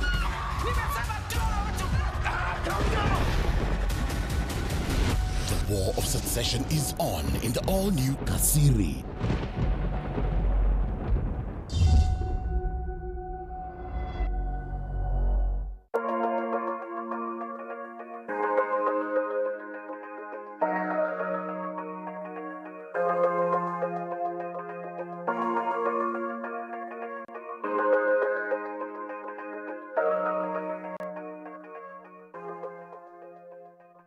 I think the reopening is here to showcase that Goethe is back, and Goethe is an open space for everybody to come, for everybody to engage with. It's a space where you can gather, where you can connect to people, find like-minded individuals who are also passionate about art and creation. And that's what we are about, and we are here to stay and to be an open space also in the next decades to come. I am happy to see that our own students here at the Institute are able to partake in this activity, and that even the Goethe Institute is trying to encourage the young youth to work hard and motivate them to join careers, that this is spearheading them to know what line they want to do in life. So for me, I enjoy that the Goethe Institute took time to let our students be part of this, and they've enjoyed, and some of them now even have interest to work in the German sector.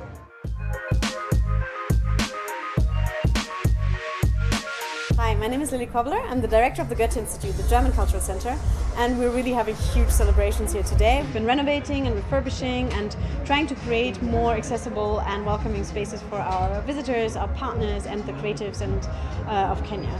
So we're really, really happy that we're done with this and we're able to open our spaces again. So I'm most of all excited.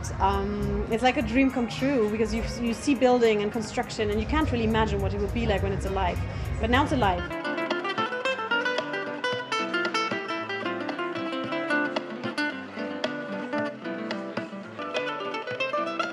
I'm really delighted and honored to be here tonight for the reopening of Goethe Institute after almost 2 years of renovation and refurbishment. It's more than a facelift, it's a whole makeover to last for the next 60 years. My name is Josephine Ochieng. I work here at Goethe Institute under the school sector. I am the project assistant for PASH project and Bildung Kooperation Deutschland, that is BKD. So in this reopening, we were able to invite schools from Nairobi, and also we had Naivasha girls coming in, and we had a lot of activities for the students. Like they also took part in different activities and they were able to win various prizes. The global project is in 6 different countries, 3 in the Middle East and 3 in Africa. Here in Kenya, we focus on capacity building programs and also giving the platforms for creatives and artists to showcase their artworks. The objective of the project is to increase income and employment possibilities for creatives and artists. My name is Keith Ubanga from Starehe Boys Center. I'm in Form 4 and I'm 17 years old. So my experience in Goethe Institute has been quite eventful. We were able to do various activities such as spin the wheel, where we get to answer questions relating to Germany.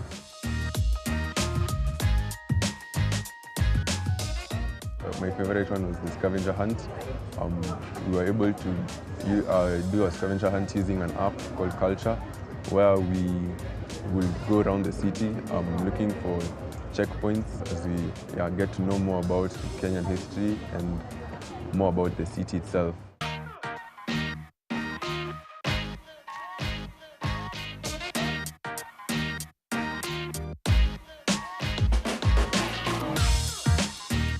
I've just come from conducting a really fun DJ workshop with young ladies from Alliance Girls, and I feel like they've really inspired me. They've thrown me back, first of all, to when I was younger and in high school. I wish I knew that there was options for careers like these when I was in high school a few years back. And I feel like the impact of this workshop is not only exposing them to other career paths, but also empowering them to know exactly what it entails to be a DJ, not just the playing the music and having fun, but setting up your gear, you know, troubleshooting, you know, sound, if there's something wrong with your wiring, just empowering girls and young ladies to know that they don't have to wait for somebody to check their technical gear for them, they can do it themselves. I mostly create content for children, so illustrated books, 2D animations, games. Apart from that, I've been a lecturer at ADMI for the past 3 years. I've been teaching illustration in animation, so everything that goes on before the actual animation production, including character design, that's what I do. So back in 2021, I partnered with Black Rhino and Goethe Institute, and I was given training in VR. So I was part of the state-of-the-art 2.0 Usoni. I was one of the 5 artists, and I created different cartoony looking scenes that represent the style that I'm after. So for the past 2 days this weekend, I was lecturing and giving a workshop to everyone about virtual reality. The Cultural Programs Department is here as a space to support creatives. We welcome all kinds of creatives, especially young and mid-career creatives, to explore new practices, new approaches to art making, to engage with different art forms. We support specifically some larger projects in key areas. For example, the Dance Life Fest that's coming up this year again, focused on contemporary dance. We have an exhibition series that supports artists in making ambitious conceptual artworks and exhibiting them here at Goethe Institute. And also, you know, we obviously build international connections, especially to Germany, to find international partners for connecting the Kenyan art scene to the world. Supporting creatives, man, like from the very first day I walked into the Goethe Institute, actually, this Goethe Institute, I've always got a yes. Even if it was a no, it was a no, but it waited and waited and then it turned into a yes. So I just want to appreciate them for supporting the art, supporting the artists.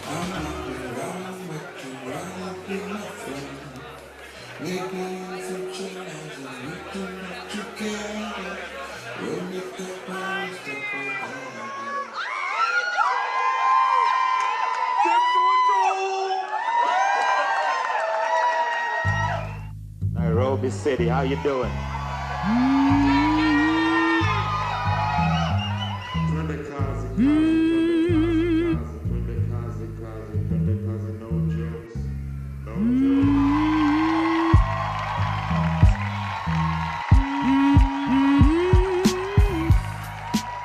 History yangu na Goethe Joy na go way back.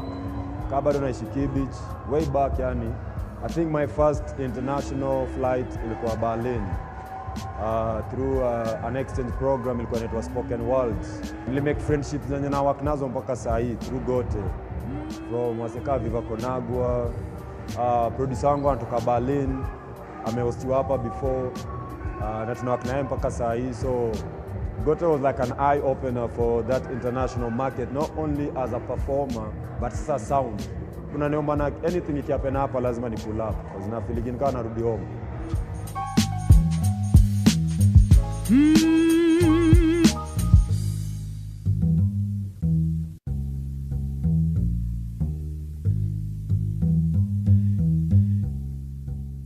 We hope that these spaces will be an inspiration to artists, to students. We have expanded our terrace. Actually, the terrace was not in existence at all. So we're glad that that has been put in place and our spaces are a bit larger, and we hope that these spaces offer inspiration where artists can come here, bounce their ideas around each other so they can learn and grow.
My name is Grace Murama.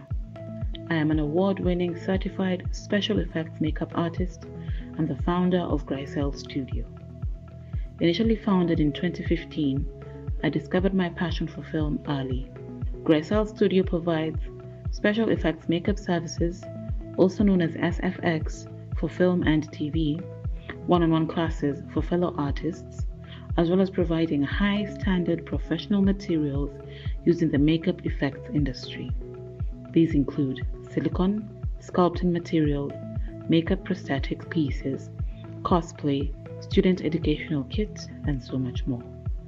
My goal throughout the years has been to develop and produce the highest quality FX makeup services and products to ensure that every artist can fully express their creativity.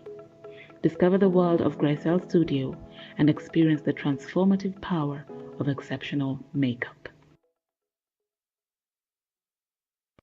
This is the season where dreams come to life, where glamour meets excitement. Discover new trends and opportunities in the explosive market sessions. Enjoy the most recent films at our movie screenings. Engage with your favorite industry stakeholders. Explore and experience the B2B sessions, exhibitions, conferences, and workshops. And of course, the most magical place, the Kalasha International Film and TV Awards Ceremony, where the industry's finest gather to celebrate excellence. Lifetime Achievement Award goes to the Kalasha International Film and TV Market Festival and Awards 2024 awaits you from the 27th to the 30th of March at the KICC Nairobi, Kenya, where art meets commerce. Buy your ticket at www.tikiti.co.ke. Be a part of this year's festival. The lives of two young girls. My star sign is lucky. Something good will happen. Yani mom na dad wana fight na wewe kazi yako ni zodiac signs. Raised by secrets. There's a lot going on at the moment in this house. It's either balote tumehiyo pesa or else is about to be changed forever when their true identity is uncovered. That girl is not his daughter. That test will prove me right. I'm really concerned. If they treat her like an outcast, she'll definitely go back to their family.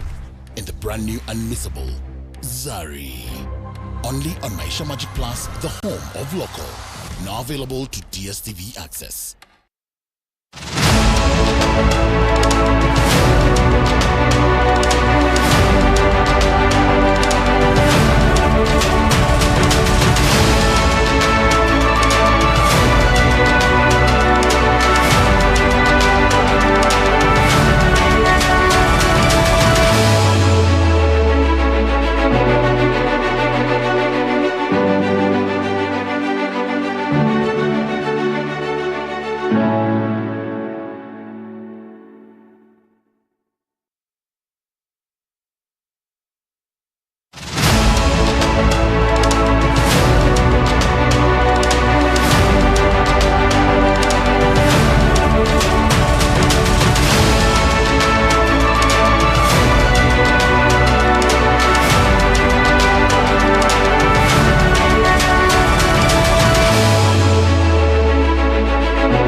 Ladies and gentlemen, welcome back. The beauty about this audience is that we are all either filmmakers, aspiring to be filmmakers, in the business of filmmaking. There was a passionate plea I made the first time, for those at the back, to please move closer to the front. Now, the reason why we need to do this is because these guys are also taking amazing shots of the audience, and since we want to make good movies, they want a good shot, and this doesn't look nice. So for us to help those videographers there, doing a really good, empty, if you could just move closer to the front. I know the back is usually comfortable, you can sneak out if you need to take a call or something. You can still do that. But for our camera people's sake, we'd really appreciate that indulgence. Thank you. So we're still going to keep in the vein of art meeting commerce. The first one on self-sustaining business. If you missed that particular panel discussion, was really engaging. I think some of the panelists are still around if you want to network on that. The next one, still talking about matters business, is creating a discussion. Leading this panel will be Linda Kosgei. She's a business editor, financial reporting. She takes those big, complex business ideas and breaks them down for our audience every single day. She's also very passionate about environmental journalism and business reporting. A round of applause for Linda Kosgei as she comes on stage.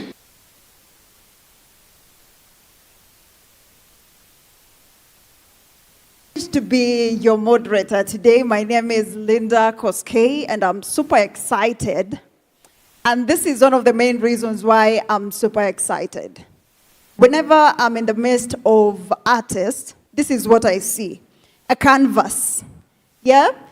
Just picture a canvas that is about to be painted. Yeah? One will paint a canvas with a particular expertise, because here today we have very serious industry players in the creative industry putting that paint, and then we have Kenya Revenue Authority also weighing in with their expertise with a different color. Can you see the canvas now? Can you see the canvas? There's KRA with the red color, and then there's a creative mind like Mike. Perhaps his favorite color is yellow or mustard.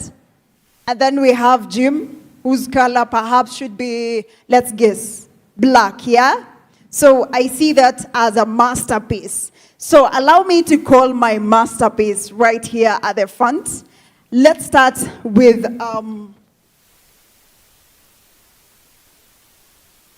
let's begin with Grace Wandera, who's the Deputy Commissioner, Kenya Revenue Authority. A round of applause for Grace as she makes her way into, thank you so much. Thank you so much, Grace. Where you'll feel comfortable, you're the lady here, you know. Thank you very much. Amongst other gentlemen. So welcome, Grace, from Kenya Revenue Authority. She's the Deputy Commissioner. And also we have Jim Shamu, Managing Director, Blue Skies Film. This is one of the biggest production houses in East and Central Africa. Yeah? Welcome, Jim.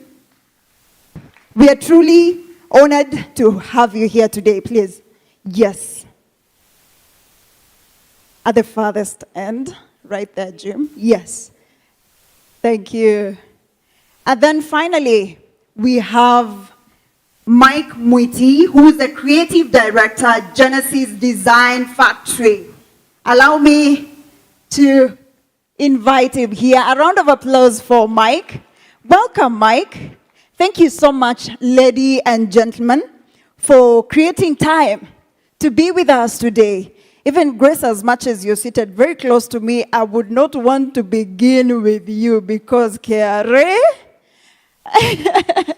but you're one of the biggest industry players, but welcome on board. Let me begin with Jim, because we want to get a global perspective, since Blue Skies is one of the biggest production houses here in Kenya, in East Africa, and the larger Central Africa. So just give us an overview of the performance of the creative industry, especially when it comes to entrepreneurship. Hi, everybody. As we've heard, you know, I run Blue Sky Films, and just to let you know that some of the things that we have done is like The Constant Gardener, The Boy Who Harnessed the Wind, The First Grader, The Lion King. They're all films that we have serviced as a Kenyan film company. What we have in entrepreneurship, for example, with us, is that many companies around the world are getting very bored and tired with shooting and showing stuff that is in their own countries. So, you know, international demand for international content is there. And they want to go to other countries and film there. But they will only film in places where they can be serviced in a very competent manner. It's, for example, if you go into a restaurant and you want to eat, you don't expect them to start saying, okay, we don't have milk, did you bring milk, or whatever. The restaurant has to have all the ingredients, all the staff, the good place to eat, place to cook, place to clean, bathrooms, everything. So international film companies want to come and shoot in a place where there is good, competent local crew, where the laws allow them to operate in a smooth and painless manner, where bringing in equipment from international places through customs and security is not going to be a very big issue, where facilities are there. There are hotels, there is electricity, there are minibuses, there are shops where you can buy almost anything. So Kenya, luckily, is one of those places. In all of Africa, this is going to surprise you, there are only 3 filming centers of international caliber. And they are Cape Town, Cairo, and Nairobi. Lagos is not one of them. Because although they have this huge industry, they don't have silent generators, they don't have grip equipment, they don't have lighting, they don't have internationally trained crew, and so on. And in fact, Hollywood hates to go to Nigeria, and they do it very, very rarely. And us, we have shot 50 international films in the last 20 years. So on that basis, Kenya and our entrepreneurship and the way that our people have developed themselves to cater for international films has actually made us a viable location, destination for filming. Yeah, thank you so much, Jim, for giving confidence even to the filmmakers here locally who are wondering whether is Kenya ready for the global market. But just to weigh in on the same, I would like to hear from you, Mike, in terms of the local markets. He has talked about Kenya being ready and opportunities here being so ripe. How do you find it? How do you find the Kenyan landscape, and how do you, as an expert in this field, navigate through this business when it comes to you being an entrepreneur in the creative sector? So it's said that you don't have to be a doctor to own a hospital. A lot of us value our craft. I want to be better at editing. I want to be a better writer. And a lot of creatives come together and call themselves a company. You need to realize you know the business of film, but you need to know business. And those are 2 very different things. It took me more than a decade to realize I'm good at what I do, but I'm a very bad businessman. And then now you start from the ground, building up. What's my business model? Do I have a plan that actually allows me to segment my audiences, to understand who I'm talking to? A story is told of this young man who prays to God and says, I want to be the most successful at what I do. But he sells maize at the side of the road. So the truth is, you're the most successful maize seller ever, because you have a picky. But the moment he just tweaks and says, I want to export maize, he has a warehouse, he has trucks, he has a value chain. Maybe the difference between success and your dreams is just a tweak in the business model. So find support or go and learn exactly how to turn your craft into a business. So the local industry is rife with people who love what they do, but they don't know what they're doing. So the major gaps that you've mentioned, really, there are lack of creation of a business model, or just being able to be in a position where you can tweak the model. Perhaps you have a model, you've stayed with it for the longest time, and then now you get too comfortable. You see the maize vendor is now comfortable because now he can supply maize with a border. Yet there is an entire global market where he can export. Thank you for that. Now let's get to one of the pertinent issues that people really want to know. But let's start with a view of the contribution of the creative industry into the country's gross domestic product. does it contribute? And approximately, perhaps you can give us an approximate of how this industry really contributes to this and how important is this industry in a country? So thank you, and thank you for having us. Many people don't like it. Thank you for having us here. Thank you. I think that an industry as large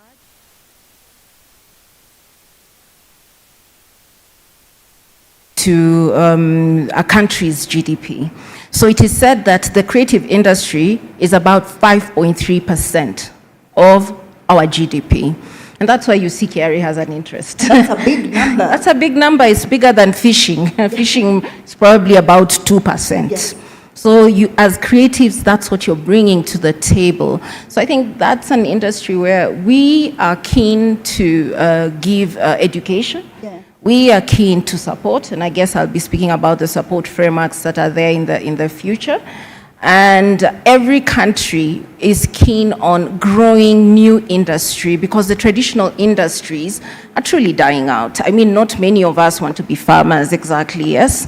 So if that is an industry that's dying out, which are the new industries that then will promote and propel a country to achieve its economic significance? And this is one industry that would do that. Yeah. And how is their reception in terms of them contributing to paying of taxes? Because now we are looking at a situation whereby KRA is trying to put in more, to nab many people into the tax bracket. Are they receptive when it comes to that? Because we have all the industry players here who are really doing an amazing job. Are they contributors? How is their reception when it comes to this? How is your relationship with the creatives in the country? I think the two things that people say are certain is death and taxes, and we don't like both, yes? Therefore, the relationship can be a little bit strained. But what we tend to do is drive education and drive capacity building. Why are we doing this? Why do we need to pay? If you don't pay, what will happen? Yes? And for the people who've paid in the past, how then are you going to pay for the future? Yeah. Just take an example. I keep giving this example because it's a very personal example. So my mother has diabetes. And for the longest time, I used to spend a lot of money on her medication. Then I discovered that the government has a diabetes program funded by the government, which is less than 5,000 shillings per consultation. For me, I want to look at what is going right more than what is going wrong in terms of the expenditure of the taxes, because the reason to believe in why you need to pay taxes is to see the good that the taxes brings. I know right now there are things that may not be exactly going right, but it's good to struggle and see what is going right, because that money is going somewhere. Yes. Wow. Wow. I feel like this conversation will not end today. I have a lot of questions from the virtue of having interest in film and as well as wanting to know your relationship with them and what are the frameworks that they should really understand when it comes to KRA and film or the creative industry. But since we have the privilege of having Mike here, weigh in on this as well when it comes to contribution to the Kenyan government. Do you feel like the contribution you make into the GDP, does it reflect back to what you're doing? Does the government really support this industry? That's basically what we do. Kenya Film Commission, which is a state agency, so give credit as well. I'm picking my words very carefully. Carefully. Because I don't speak for an industry. Yes. But at the same time, I can speak of my personal experience. Absolutely. Now, half the problem is lack of knowledge. I had probably, a lot of money worth of equipment I wanted to bring into the country. And I hesitated for a long time because I'm afraid, what's the tax looking like? Do I have to legislate in industry? Now, it only took a conversation where I went to Kenya Film Commission to ask them, hey, can you help? And they're looking at me like, okay, yes, we will help. This is the person to talk to. I met them once, but they called me, hey, did you find help? And you don't know you have this help. But beyond that, the lack of knowledge and personal research my investment, whether it comes back to me or not, one, I take it like I'm building into the industry. And two, so far, I've seen a lot of it is VAT. The right customers, I get to claim it back. So I don't feel there is vilified in what we do correctly. Yeah. Lack of understanding or individual experiences that actually sour an industry's perception. I feel KFC can actually be the bridge. All ask and you will get guidance. So don't just walk in blind. Yes. Someone who has done it before, let them guide you to do it. Thank you for your honesty. A round of applause for that. Because he was like, I'm not speaking on behalf of the industry, but I'm speaking on my behalf. This is my experience. But on that note, have you noticed how Kenya Film Commission really helped him? And I saw the CEO was here the first session. And just allow me to give them credit, like round of applause for Kenya Film Commission. And now that we have industry players, you know now that when you want to import certain equipments, there's a procedure. You can actually go to KFC and talk to them, and you can get your equipments without worrying much about, this KRA, this, I almost said that name, but this well, but that's quite interesting. And now let me come to you, Jim, still speaking about its contribution on what this industry really means to a particular nation. You simply mentioned some of the films that you've produced as Blue Skies. So casually, you just said Lion King. You know what Lion Kings really mean to all of us who are growing watching it. It's a big thing, and you're doing an amazing job. And in that, there's someone who's beginning as a producer. They are seeking to make one of the biggest production houses just like you. As an entrepreneur, what are some of the key things that they should identify, especially at the initial stages before they get to your level? I think that the first thing that you need to do when you want to start any business, but especially the film business, is that you do not compromise on integrity. The only thing that will take you through being a producer, if you're going to do this, I've done this for 30 years now. The only reason why people in Hollywood trust me, people in Germany trust me, people in England trust me, is because of the integrity that we have as a name. The thing that also, I see young people starting out in this business, and some of them are well connected or they know people, and they end up getting a big job, let's say doing an advert. And they do a commercial and they make some money. And the next thing I see is this person driving a brand new Prado. I drive a 30-year-old car, right? Instead of buying the Prado, if you buy a minibus instead, the next job you do, you can charge 10,000 shillings a day for that minibus, instead of paying your 80K a month for your Prado. Every job that you do, or every money that you earn, you need to decide, how is this going to help me in my future? Wearing the right clothes, having the right watch, driving the right car is not going to help you. You're much better off turning up in an Uber, and when they say, okay, but how are we going to put people in that corner? And you can say, no, I have tables, I have chairs, I have pop-up tents that we can use there. I have cool boxes, I'll supply water. These are the things that you need to focus on that are going to save you money, that you can charge money for, that don't cost you anything sitting in the store. And every time you have a job, you can charge for them. Treating people right. Doesn't matter how big you are, how important you are, how much money you are, right? If you cannot lift people, we all come from, generations. And if you sit down with your grandmother, she will tell you, kitu muhimu kushinda hata gani ni kuinua watu wengine ambaye hawana uwezo. That's where you need to be. If you can't lift other people up, if you can't help them to become better at what they are doing, you're not going anywhere. We have seen people who have grown up in this industry. Unfortunately, we have lost people in this industry because of the pressure. Because people needed to show cash because they had jobs. Oh, I'm working on this big production. But that big production, you get a paycheck, you know. Most of it imeenda kwa deni. Yeah. And then the little you have left, you want to show people you had a big job. And so integrity, honesty, hard work.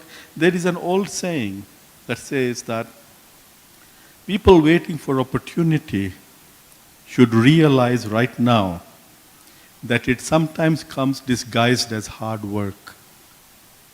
And that really is the key to everything. Wow, wow. A round of applause for that. Honesty, integrity, and what? What was the third one? Hard work. Hard work. Thank you so much for that, Jim. And let me still stick to you because of the global perspective as well. And since you've mentioned some of the key things that someone who's beginning this business should look out for. But now, what are some of the emerging trends in the sector that this particular creatives can tap into? You know, every large studio in the world today is booked for the next 2 years because the world has developed this huge appetite for series. Netflix wants them, Amazon wants them, you know, Disney wants them, everybody wants series. What I think there is the option for is for young, I always tell young people, you know what, when we did The Constant Gardener, the producer for that was a man called Simon Channing Williams, rest in peace. And Simon was with me on KTN one time, we were giving an interview, and somebody said, how can you help young people who are starting off in this industry? And he said, look, every time I come to Kenya, I don't tell anybody, but the next day at the hotel when I go to reception, there is a pile of scripts. People have dropped off and said, you know, can you look at these? He said, I'm not going to read a script. Because first of all, if I decide to do a movie similar to one of these scripts, somebody's going to sue me and say, that was my idea. Okay? The second thing, he said, nobody has time to read a 90-minute script. Everybody has a 90-minute script. He said, if you are talented, if you think you're talented, make a 12-minute script. Talk to your buddies. They can come and help you make a 12-minute film. If it is any good, if you guys have talent, you can put it into the festival, you know. And if you start winning things, if you have talent, you'll start winning things. If there are things wrong with it, maybe your next 12-minute one will be better. But what will happen is that if you start winning things because of your 12-minute script and 12-minute filming and whatever, then people like me will come looking for you. Wow, those are amazing tips, yeah? I feel like you owe him a clap. Dude, you owe him a clap because otherwise those are some of the things that I feel like he's consulting. He's normally paid for, you know. You have that feeling as well. Yeah, when you pay for consultancy, those are some of the tips that you can get. Thank you so much for sharing that pertinent info with us. And also, Mike, still weighing in on that. How is the local market in terms of some of the emerging trends that you've identified so far and where you feel like this creative industry is going to move? So I'll speak on the... Sorry. Can you hear me? Yes. Okay. So I'll speak on the business side of things. Yes. Now, there's a lot of people who go into film to be famous. There's a difference between popular and influential. Influence is this man sitting here and telling you how to change. Popular is sitting on stage and everyone's staring at you. So the thing about the film industry in Kenya is that, one, it's expensive. And two, you start in other sessions, you realize there are challenges. So there's various approaches you can take. I don't know them all, but I've seen a few work. Do what you must until you can do what you want. Which is, I have the equipment, I have the knowledge, why don't I do a documentary that will give me enough money to be I have a lot of friends, I need to sell them a vision and we'll cut something up. That's you trying to push yourself forward to the point where momentum carries itself. Wow, and I feel like that note will take us to the challenges surrounding an entrepreneur who's in the creative industry from your own personal level. What are some of the challenges that you feel like can be addressed? Because we have KFC here, and we also have the Kenya Revenue Authority Deputy Commissioner here. So there's a lot of people who try to do everything themselves. And then that silo struggles for quality because you can't be everything at a world-class standard. Kenya needs to be able to create specialists, but a path to specialization. Because we are not at the point where I can survive as just a colorist for movies. But the day we are ready, someone needs to be good enough to do that. So collaboration is what allows us to get there. I've seen structures set up. I've learned of structures. One of the things I spoke about earlier is lack of knowledge. Filmmakers don't take advantage of what's available to them. Kenyans have this cultural thing of, I'll make it myself. So even as you grow up at 18, I want to make it on my own. Yeah. Has money, buy the cameras, let what he worked for get you there. KFC is our dad. Let's take what they have and start from where they've gotten us. Otherwise, we are repeating the same cycle, and that's why we are stuck. And to be ready to adopt and to create sustainable projects that can take you to the other level. And don't let the wall of perception of KRA. There's an evolution that has happened. Yes, I like that. If you haven't paid attention, then that wall still exists. Yeah. The moment I reach out, I'll be audited. The moment I reach out, no. There are ways to get information because I have seen a difference based on just reaching out. Absolutely. And with that, let me move to Grace. In regards to the frameworks available and the gaps, because you mentioned earlier on that it's an information gap.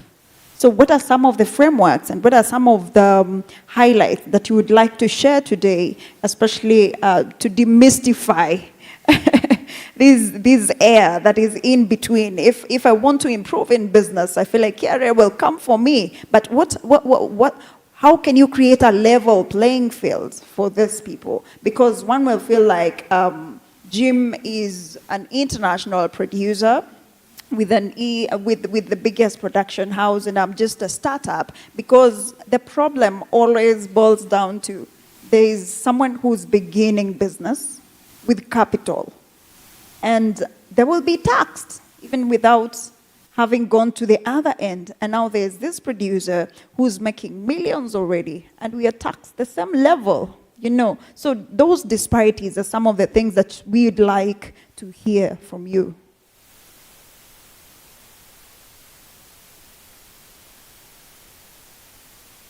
So what Jim is paying is probably not what Mike.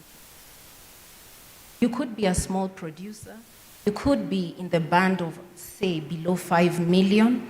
And we have a different tax for that. If your income is below 5 million, it's taxed TOT. But in the space Jim is operating in, he has employees, he is making a profit, so the tax regime will follow the size of his business.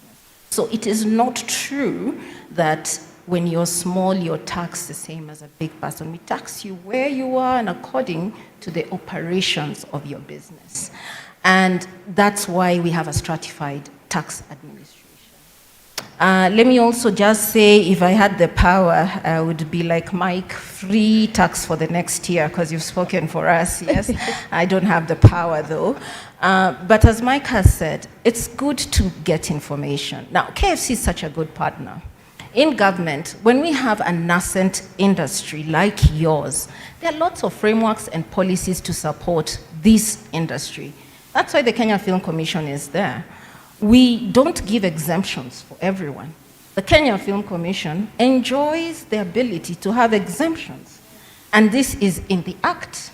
And that's what he benefited from when he talks about zero duty. Yeah? Other people are paying 30 to 35% duty. But your sector is paying zero on some equipment. Yeah. So that's what we can do for you to grow. Yes, by saying on this particular equipment, we are going to make it zero band because we want this industry to grow. So we have exemptions, what we call tax exemptions, so I don't want to go into the nitty-gritties and the complexity. And even before you go to the next framework, still on the information gap, yes. Also information about when they are traveling abroad, they have to, with their equipments, they also have to declare before they leave. I think that's also that's critical for customs. You have to declare. So I think, as he said, do your homework. What do I need as I'm going out? What do I need as I'm coming in? And all this is on our website. Things to declare, film equipment, what is allowed, at what rate. So I think it's good so that then you don't reach at the customs officer, because when you get to JKIA, you're tired. There's no room for explanation. And there are so many people, and the customs officer is just following the rule book. They don't have a lot of time to educate. But the other thing we are doing is collaborating with the Kenya Film Commission. We want to have capacity building stakeholder sessions so that you know what is permissible, what is not. How can I get an exemption? What is exempt and what is not? Because there's a whole schedule of the VAT Act that says what is exempt, what is not, in terms of the taxation. So I think the opportunity is to increase the dissemination of information, because government on its part has already given that framework and the policy framework around taxation. The other thing is, as industry players, if you feel that the policy framework in terms of the tax regime is not good for you, then every year the budget is read in April. Before April, in September, the government opens the space and says, interact with us, write to us, tell us what is hurting you, which tax is hurting you, write a paper, put a justification, bring it to the National Treasury, that's the Cabinet Secretary of the National Treasury, lobby according to your industry, because other people are lobbying. I can tell you manufacturers are lobbying, everyone else has a paper about something, about a tax in their industry. So if you look at the current tax regime and you feel this is too painful for this industry, every year the finance bill is rewritten, every year. So you do have the opportunity to actually interact with us and say, please change this, and justify yourself. Wow, yes. Thank you for that. I love that, don't you?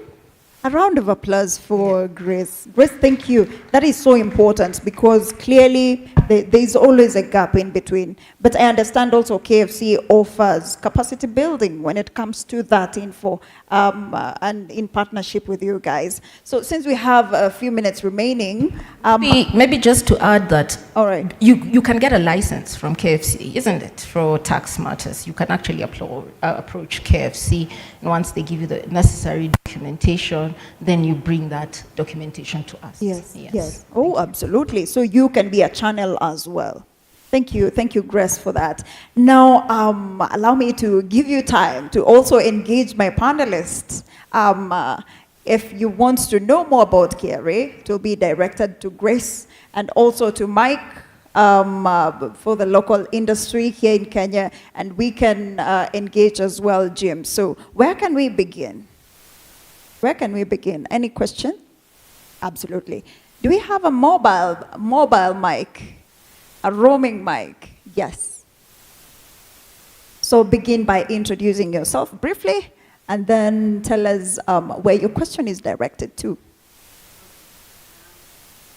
Thank you, Linda.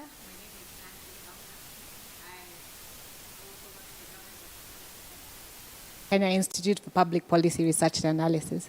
So my question is to Jim and Mike. I like what both have said, that you need to seek information to make your business, your film, your creative part a business. So I was wondering about that. Is there sufficient training opportunities in Kenya? Is that an opportunity? Is that a gap? Is that something that can be motivated from a policy point of view? Okay. But thank you for the engagement. Okay, thank you so much. Can we get another question, a round of 3, and then we can get another round? Yes? Let's go with that. Let's go with that. Okay, would you kindly just rephrase it? How is the training environment for the film industry, particularly in transferring your skill into a business? Is there sufficient capacity building opportunities in Kenya? Locally, yes, this was locally. I feel like that question should be directed to KFC because it's speaking about capacity building, but on your own perspective, it was on personal, from on a personal capacity. Yes, yes. Okay, you can go for that. From a personal standpoint,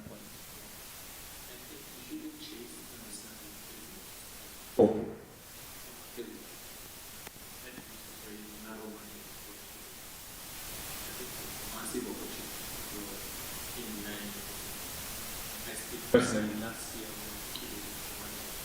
business school, just as a business, to go through their seed program. That taught me a whole year of information that had nothing to do with a camera. At first, it felt like torture, but at the end, it actually felt like these insights will allow me to hand my business to the next generation. So business and the information that surrounds business is global, universal. Pick someone who knows, or go to class. Set structures in your business so that there's an understanding for business development and then how it affects film, not business development for film. There's experienced heads that you can go and sit and learn from experience in the film industry, but get your business understanding right before now you start biasing it for the business. Yeah, thank you, Mike. Yeah, thank you, Mike. I hope you've gotten that right. But we'll also let Jim weigh in on that, especially now that she spoke about the policies. Are there some policies that can hinder one? Did it hinder you from moving to the next level? You'll have to stop me if I start overgoing the time. Absolutely. You have 1 minute. 1 minute's not enough. But you have 1 minute. So basically, for training purposes in film, we have several good institutions like ADMI that teaches you very good filming and such like. We have got all the universities now giving postgraduate courses, whatever. We have a very good competence-based certification curriculum that we had developed a few years ago that I'm hoping is on the way back now. That would be fantastic. We have approached the Film Commission and asked them if there is a possibility of setting up a fund. So when we do international shoots, we can take promising Kenyans who can then come and work with us that then the government would pay for. Because then producers will get free people rather than having to pay for them, which they will refuse, right? On the business side of it, I think, KRA is always vilified for the wrong reasons because 75 to 85% of all new businesses that close down do it because of taxation. Because they do not understand that if you have a profit of 10 million and you don't want to pay tax and you buy a car for 10 million, you have not actually removed yourself from the tax. You have just converted your assets from cash to something else. You still owe the tax on that money. So what I would suggest here is that the KFC and KFCB together should have a system where anybody registers a company that is to do with anything in the creative sector, they should immediately be called in and given a crash course of 1-2 days, about the requirements by law. Because I have gone to universities and given talks about the film business, and I don't think that there was a single panel like this where I said, the first thing you need to do is get a film license, where everybody looked at me and said, for what? It's a requirement, guys. You don't have a film license, you're breaking the law. So, people do need to be brought up to speed on what the legal requirements are, before they can even start running a business. But you've mentioned that KRA can be a hindrance, but at the same time, it's our own doing. Like if you're a filmmaker, it's your own doing. You have to put structures in place. Absolutely. I think that as Kenyans, we are very much of the tunapenda vitu za bure. Yeah. Now the thing is that we are the same people who are going to be complaining. We don't have enough water, we don't have enough power, our roads are no good, government is not responding, and we are the same people who don't want to pay taxes. So how are they going to afford to do these things? Right? As a company, our rule is always to pay our taxes. We used to get invited to their, presidential taxpayers' lunch or breakfast, whatever it used to be. Did it used to work? Well, I mean, at least, you saw the government was appreciative of your efforts. Wow. Because we do spend, when we hire a crew of 300-400 people. Each one of them is doing pay as you earn, and they're not low-paid people. Yeah. So, we have a very good rapport with them, and we always go to them if we have a problem. Always. And they always help, by the way. Thank you, Jim. Thank you, Jim, for that info. But now, since we have KFC here and we have the CEO, we have the privilege of having the CEO here, and Grace mentioned the partnership between KFC and KRA in terms of giving information, disseminating the knowledge that there is this and this and this when it comes to payment of taxes, what should be done. Allow me to engage you when a CEO when it comes to capacity building, because we have all these industry players. What are some of the offerings for these entrepreneurs when it comes to capacity buildings and trainings? What are some of the offerings that you can disseminate to them today now that we have them here? Yes, the CEO is right at the front. Thank you. Sorry for ambushing you, though. No worries. Thank you, Linda, for that question. It's within the mandate of Kenya Film Commission to create awareness, to sensitize the filmmakers on their understanding of what is expected of them as far as film business is concerned. And again, when you talk about KRA, kulipa ushuru ni kujitegemea.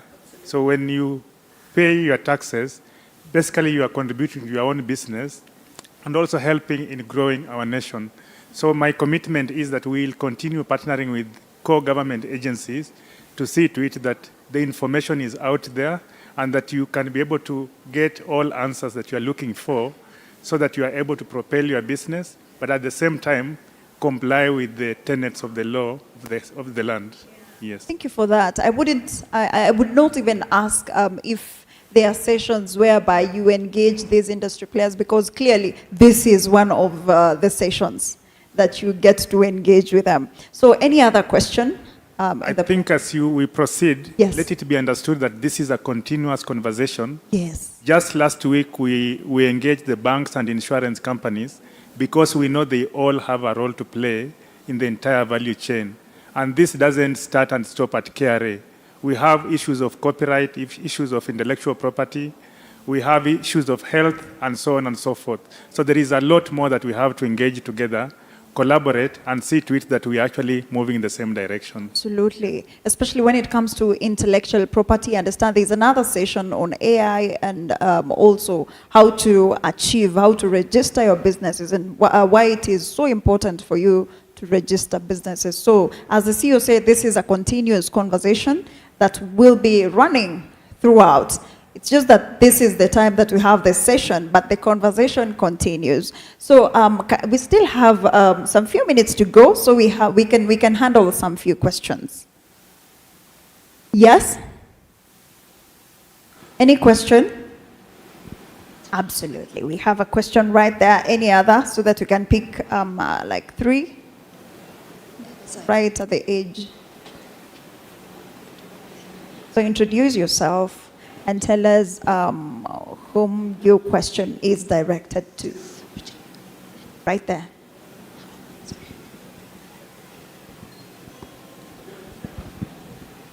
Thank you.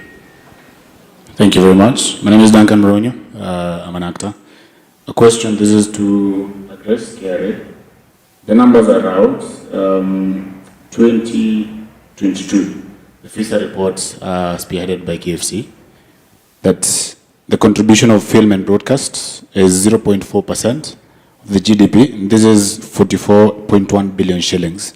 And I'm sure that must be very exciting for KRA, not just because, we need to pay our taxes, but also want to know, are there initiatives that KRA is taking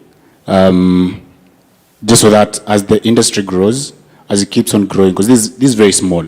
The industry is very big, and one particular movie has the ability to employ so many people, and whatever comes in from that industry or that particular movie goes straight into that ecosystem, whether it's the area where you're shooting in, whether it's Nairobi or Kakamega or whichever place. Knowing that this industry has so much more and can bring so much more in terms of GDP, are there specific initiatives that KRA is taking and not just, waiting to grab what we bring? Thank you. Well, take it up from there, yes. So thank you. I think you may have missed my intro where I said, KRA, the only way we can support the industry is having policies that are friendly, isn't it? And one of those is exemptions. And I think that Mike mentioned the exemptions. You have exemptions, a lot of exemptions in your industry.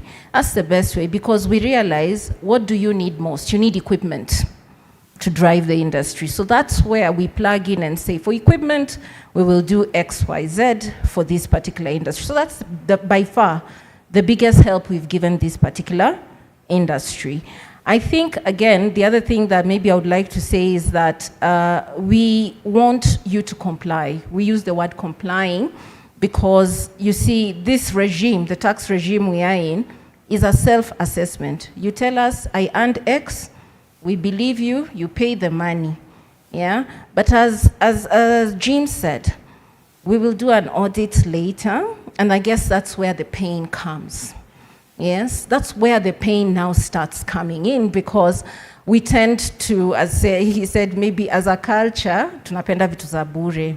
Yes, but now the thing is, our work is to assess, collect the correct amount of tax. The minute we feel or see and also verify that the amount was not correct, then now the law kicks in. And I guess that's where the pain comes in, the kushika, because now it might be that you didn't know. Yes, you started your business, no one told you that, 1, you need a permit, 2, now that you have a PIN and we can see it transacting ourselves, we are asking, when shall you come and declare that you transacted? When we are done with asking, when shall you come, then we come to you. Because then we expected that the whole year you had this opportunity to come and tell us, look, with this PIN, I've been doing X, Y, Z. And these have been my earnings, yes?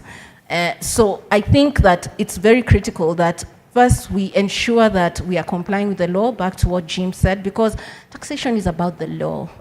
And then we are enforcers of the law. And it's our work to actually enforce and ensure that you've paid the correct amount of tax. But we also drive education. So I think that we've worked with a couple of creative guys. We've even developed tools for various industries. I think for the fashion industry, we always have a lot of sessions with individual industries. If you write, and I'm the one responsible for that education, if you write to us, write to me and say, I have this group of people, they don't know what to do, or maybe I made a mistake in the past, what do I do? Now this is the perfect moment. We are currently running a tax amnesty. If you made a mistake in the past, there's a time we were doing this campaign with Caroline Mutoko, and all she was saying is, you're forgiven.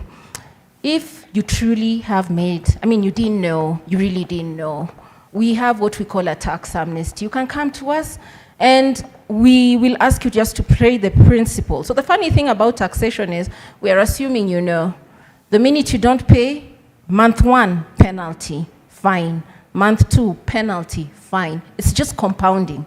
Yes, because we are assuming you know, and we are assuming that you know that it is your obligation to come to us and tell us. So in this tax amnesty that we are running, You only need to pay your principal tax, and all your fines and all your penalties are forgiven.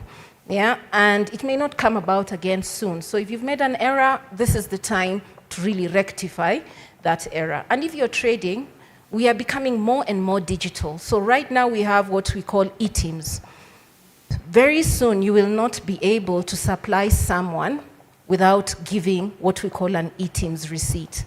The minute you supply, we will see that you've supplied. Then now that's almost like like now you're saying I am supplying but I am not compliant. Yes?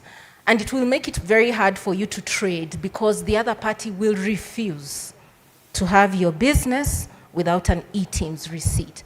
So as Jim said, the best thing to do when you're small, just get all your lawful issues in order, because we never forget, and we are not allowed to delete in the system. It's not allowed by law. We cannot delete, we cannot remove.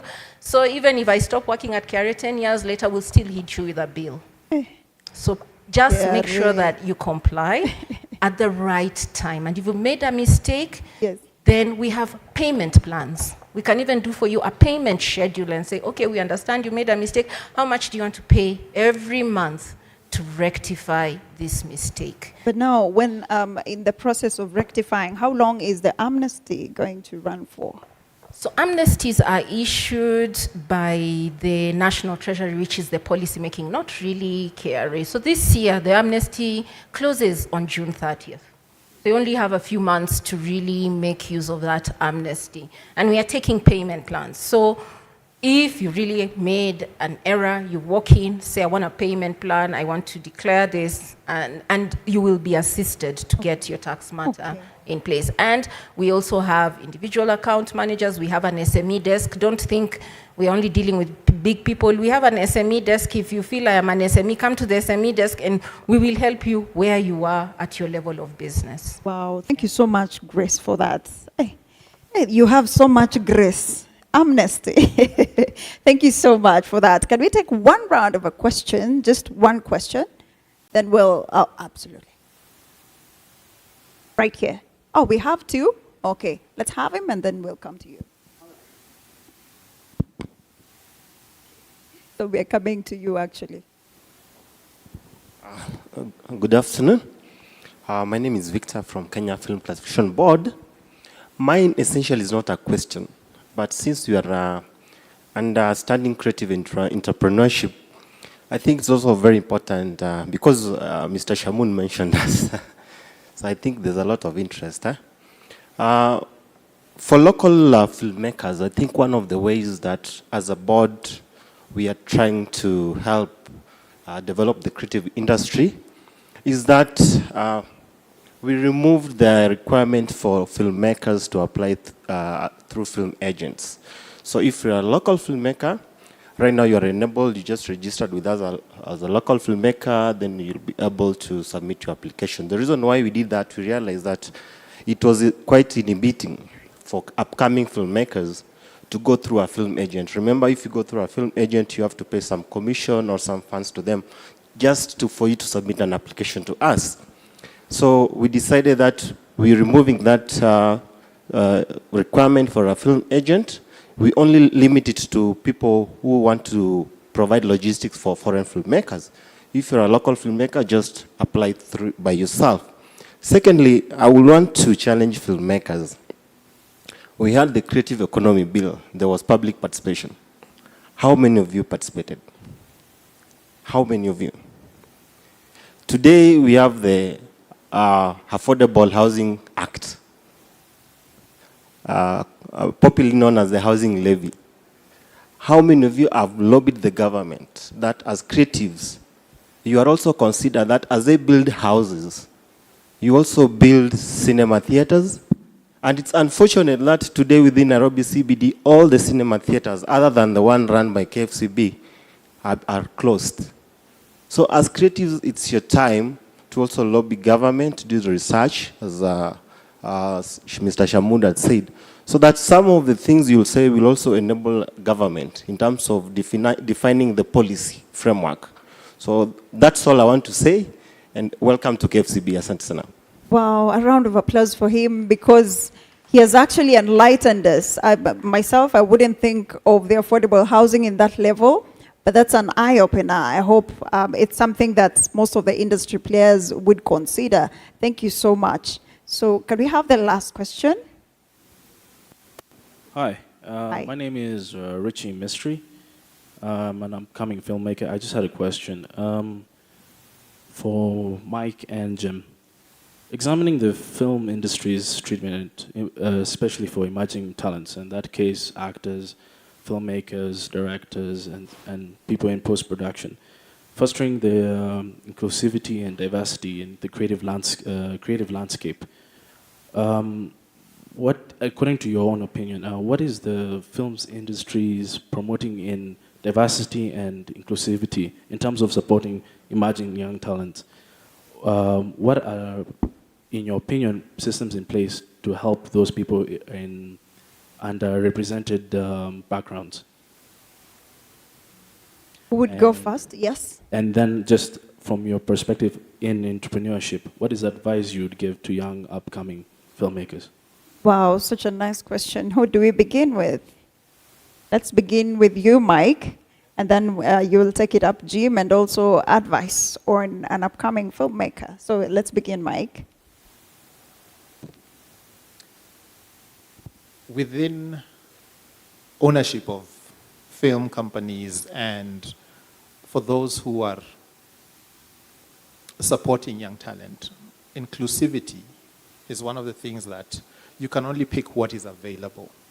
So sometimes you can go out of your way to be inclusive, but that's not available. So the best thing we can do as a collective is create opportunity to cultivate inclusivity from the ground up. At the very top, meritocracy will actually demonstrate inclusivity.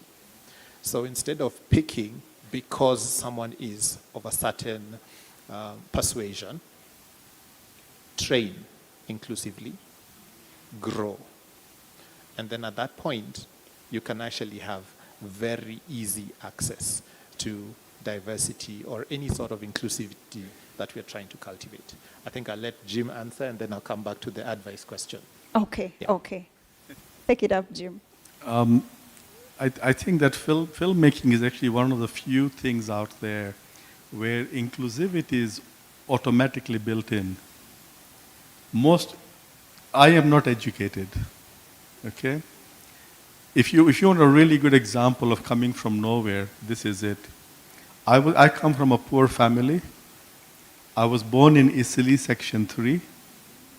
I went to Isili Primary for school, right? So I'm probably worse off than any of you in this room, okay? And I have managed to build the biggest company in Kenya, film-wise, yeah? So the thing is that film is one of the very few things I know where anybody can get a job. You come in at the right time, you're looking for runners, loaders, this, that, whatever. People are just, yeah, we need 5 more people, come, right? And they're identified very, very quickly. Even a production assistant will come to you and say, Jim, that guy looks like, he's quite switched on. Maybe we should use him on the next one, and so on. So that's already built in. I think that if you want to see examples in the industry, there's lots and lots. And, anytime you call me, I'll give you a list. Thank you, Jim, for keeping it brief. Can we take that from Mike as well on someone who's just beginning this particular in this particular industry? What advice would you give? Don't try and succeed in 2 years. Don't try and succeed in 1 year. Success is built over time. I was seated talking to Jim in the back, and he doesn't know he's successful. He's seated thinking, okay, what's the big fuss? Success is always retrospective. So to anyone starting, just do the time. Don't count the success. Let the success find you at your destination. Wow, that's quite touchy. And also, give it up for him. That's a nice one. That's a nice one. Success is retrogressive. You have to, it's for the years that you've done it. I know Jim has been in the industry for what, 20 years? 30. And over, yeah? 30. 30! Whoa, good job. Good job. And also, let me take your parting shots, Grace. Sure, what about the advice? Okay, you can give the advice. Oh, that was not the advice. No, that wasn't the it's advice, about to no. go down. Are you guys listening? Okay, the advice is this, and this is something that really you guys should look at very carefully, right? There is a French saying, right, which says, you are either at the table or you are on the menu. Okay?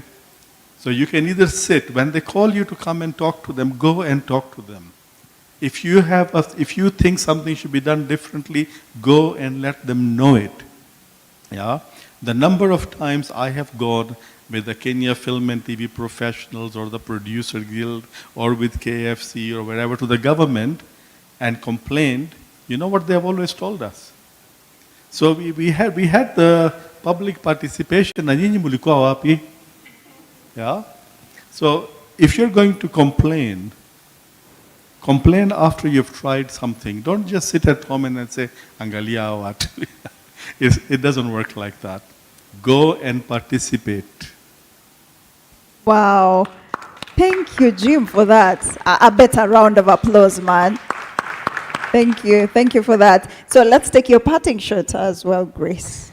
Thank you. So I'm just going to steal a little bit from Jim and say that to be a Kenyan citizen, you need to participate. Don't allow the MPs to read the law for you. This law is about you, and it will affect you. So please read the law, participate, be part of the process. No matter how complex it is, be part of the process. You can join an industry group, and they will be able to navigate that for you. Secondly, as KRA, yes, we do take, because that's our work to take, but we do give. We give in the form of exemptions. We give in the form of deductions. Yes? So as in your industry, I'm reading that you can deduct your capital expenditure. That means when you're paying your taxes, you will calculate and say, my capital expenditure was 100 million, and you deduct it from the tax you're supposed to pay us. Yeah, so you have lots of deductions and lots of exemptions. My call to you, get to know these, get to use them, so that then you can grow your business. And finally, we are open and ready for you to work with us, so that truly our slogan that tulipe ushuru tujitegeme becomes a true slogan. Thank you very much. Wow, thank you so much. A round of applause for Grace as well. I think my take home is KRA doesn't only take, they also give. They give through amnesty and exemptions. So thank you so much. I hope that has been quite insightful, especially when it comes to complicated matters. Having a relationship with KRA is quite a difficult one, yeah? It's quite a difficult one, but have you seen how she has really brought out this conversation to a level of understanding? Yeah? I'm sure there is no other question, unless I don't want to leave anyone out. Okay, there is one that I don't want to leave out. Consider yourself the lucky one. You're going to also give us a parting shot. Okay, to him. I don't want to leave anyone out, because I know this conversation is truly important. My name is Jacob from Uganda. I have a simple, sorry for coming late, question in regard to both Mike and Jim. It's about the line between business and being creative. So at what point do you pull back as a creative to let the business run? Like in a situation like, let's say with Jim, in the last 30 years, at what point did you ensure that the production and the quality was top-notch without having to interfere with the creatives? And how do you trust your people to deliver quality? Same applies for Mike. The question is directed to? The creatives. Okay, to the creatives. A quick one, yeah? I feel like we'll give you 30 seconds. I know Jeff is already here for me.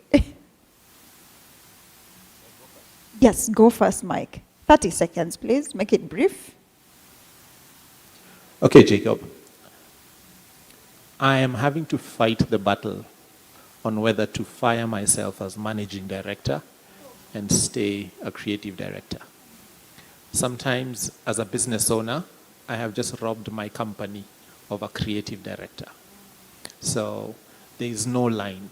You get it wrong until you get it right, or you find mentors to actually oversee. So get a board, sit them down, and tell them my biggest struggle is that I can't achieve quality from the outside. They might fire you, and that's what's happening to me.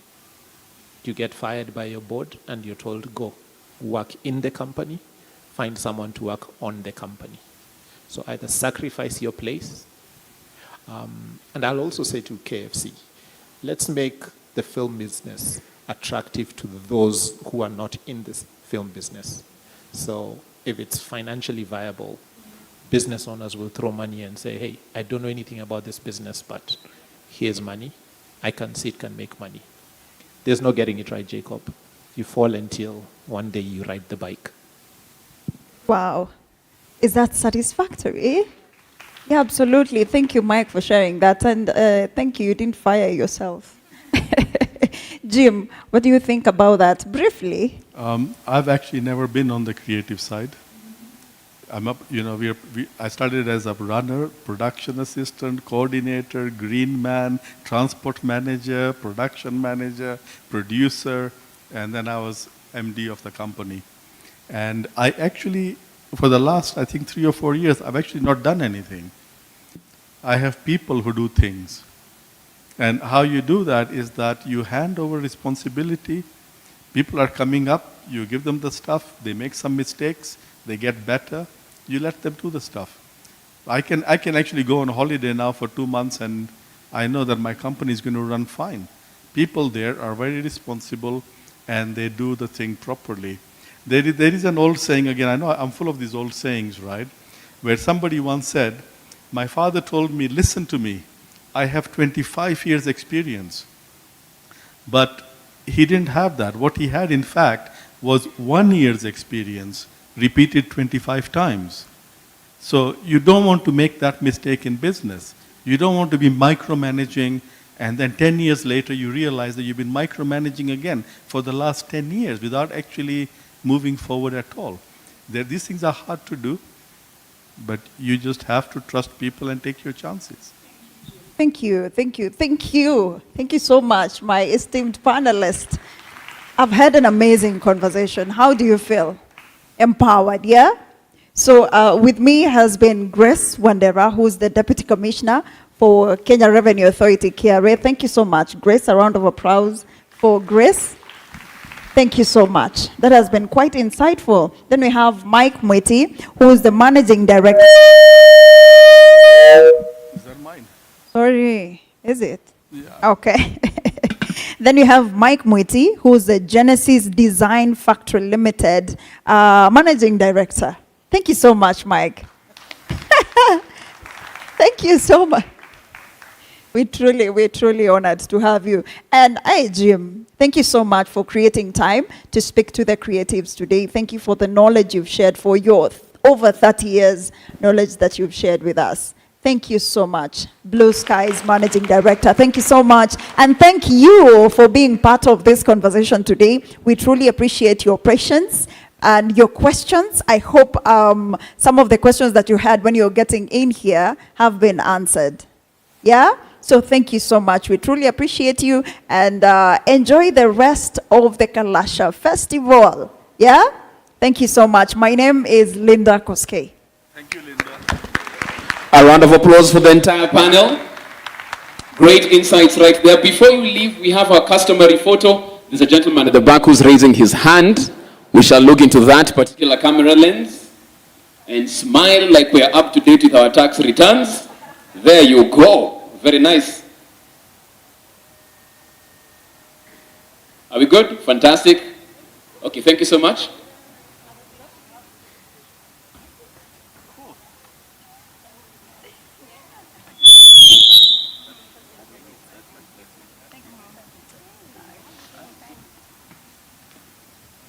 Thank you so much for that. Another round of applause for Linda, please.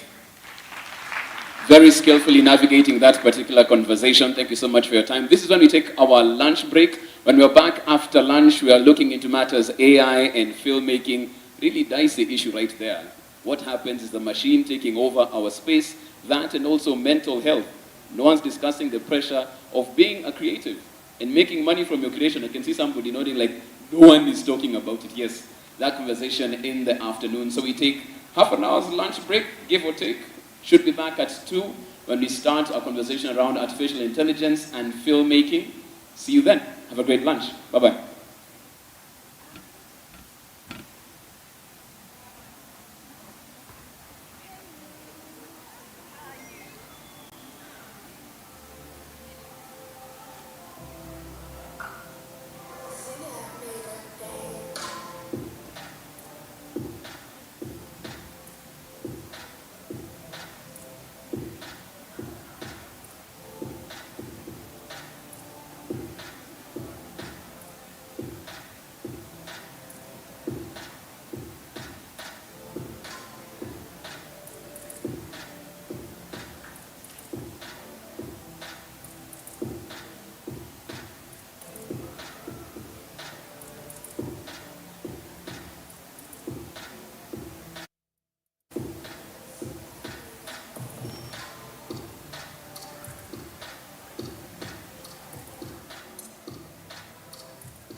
And just to let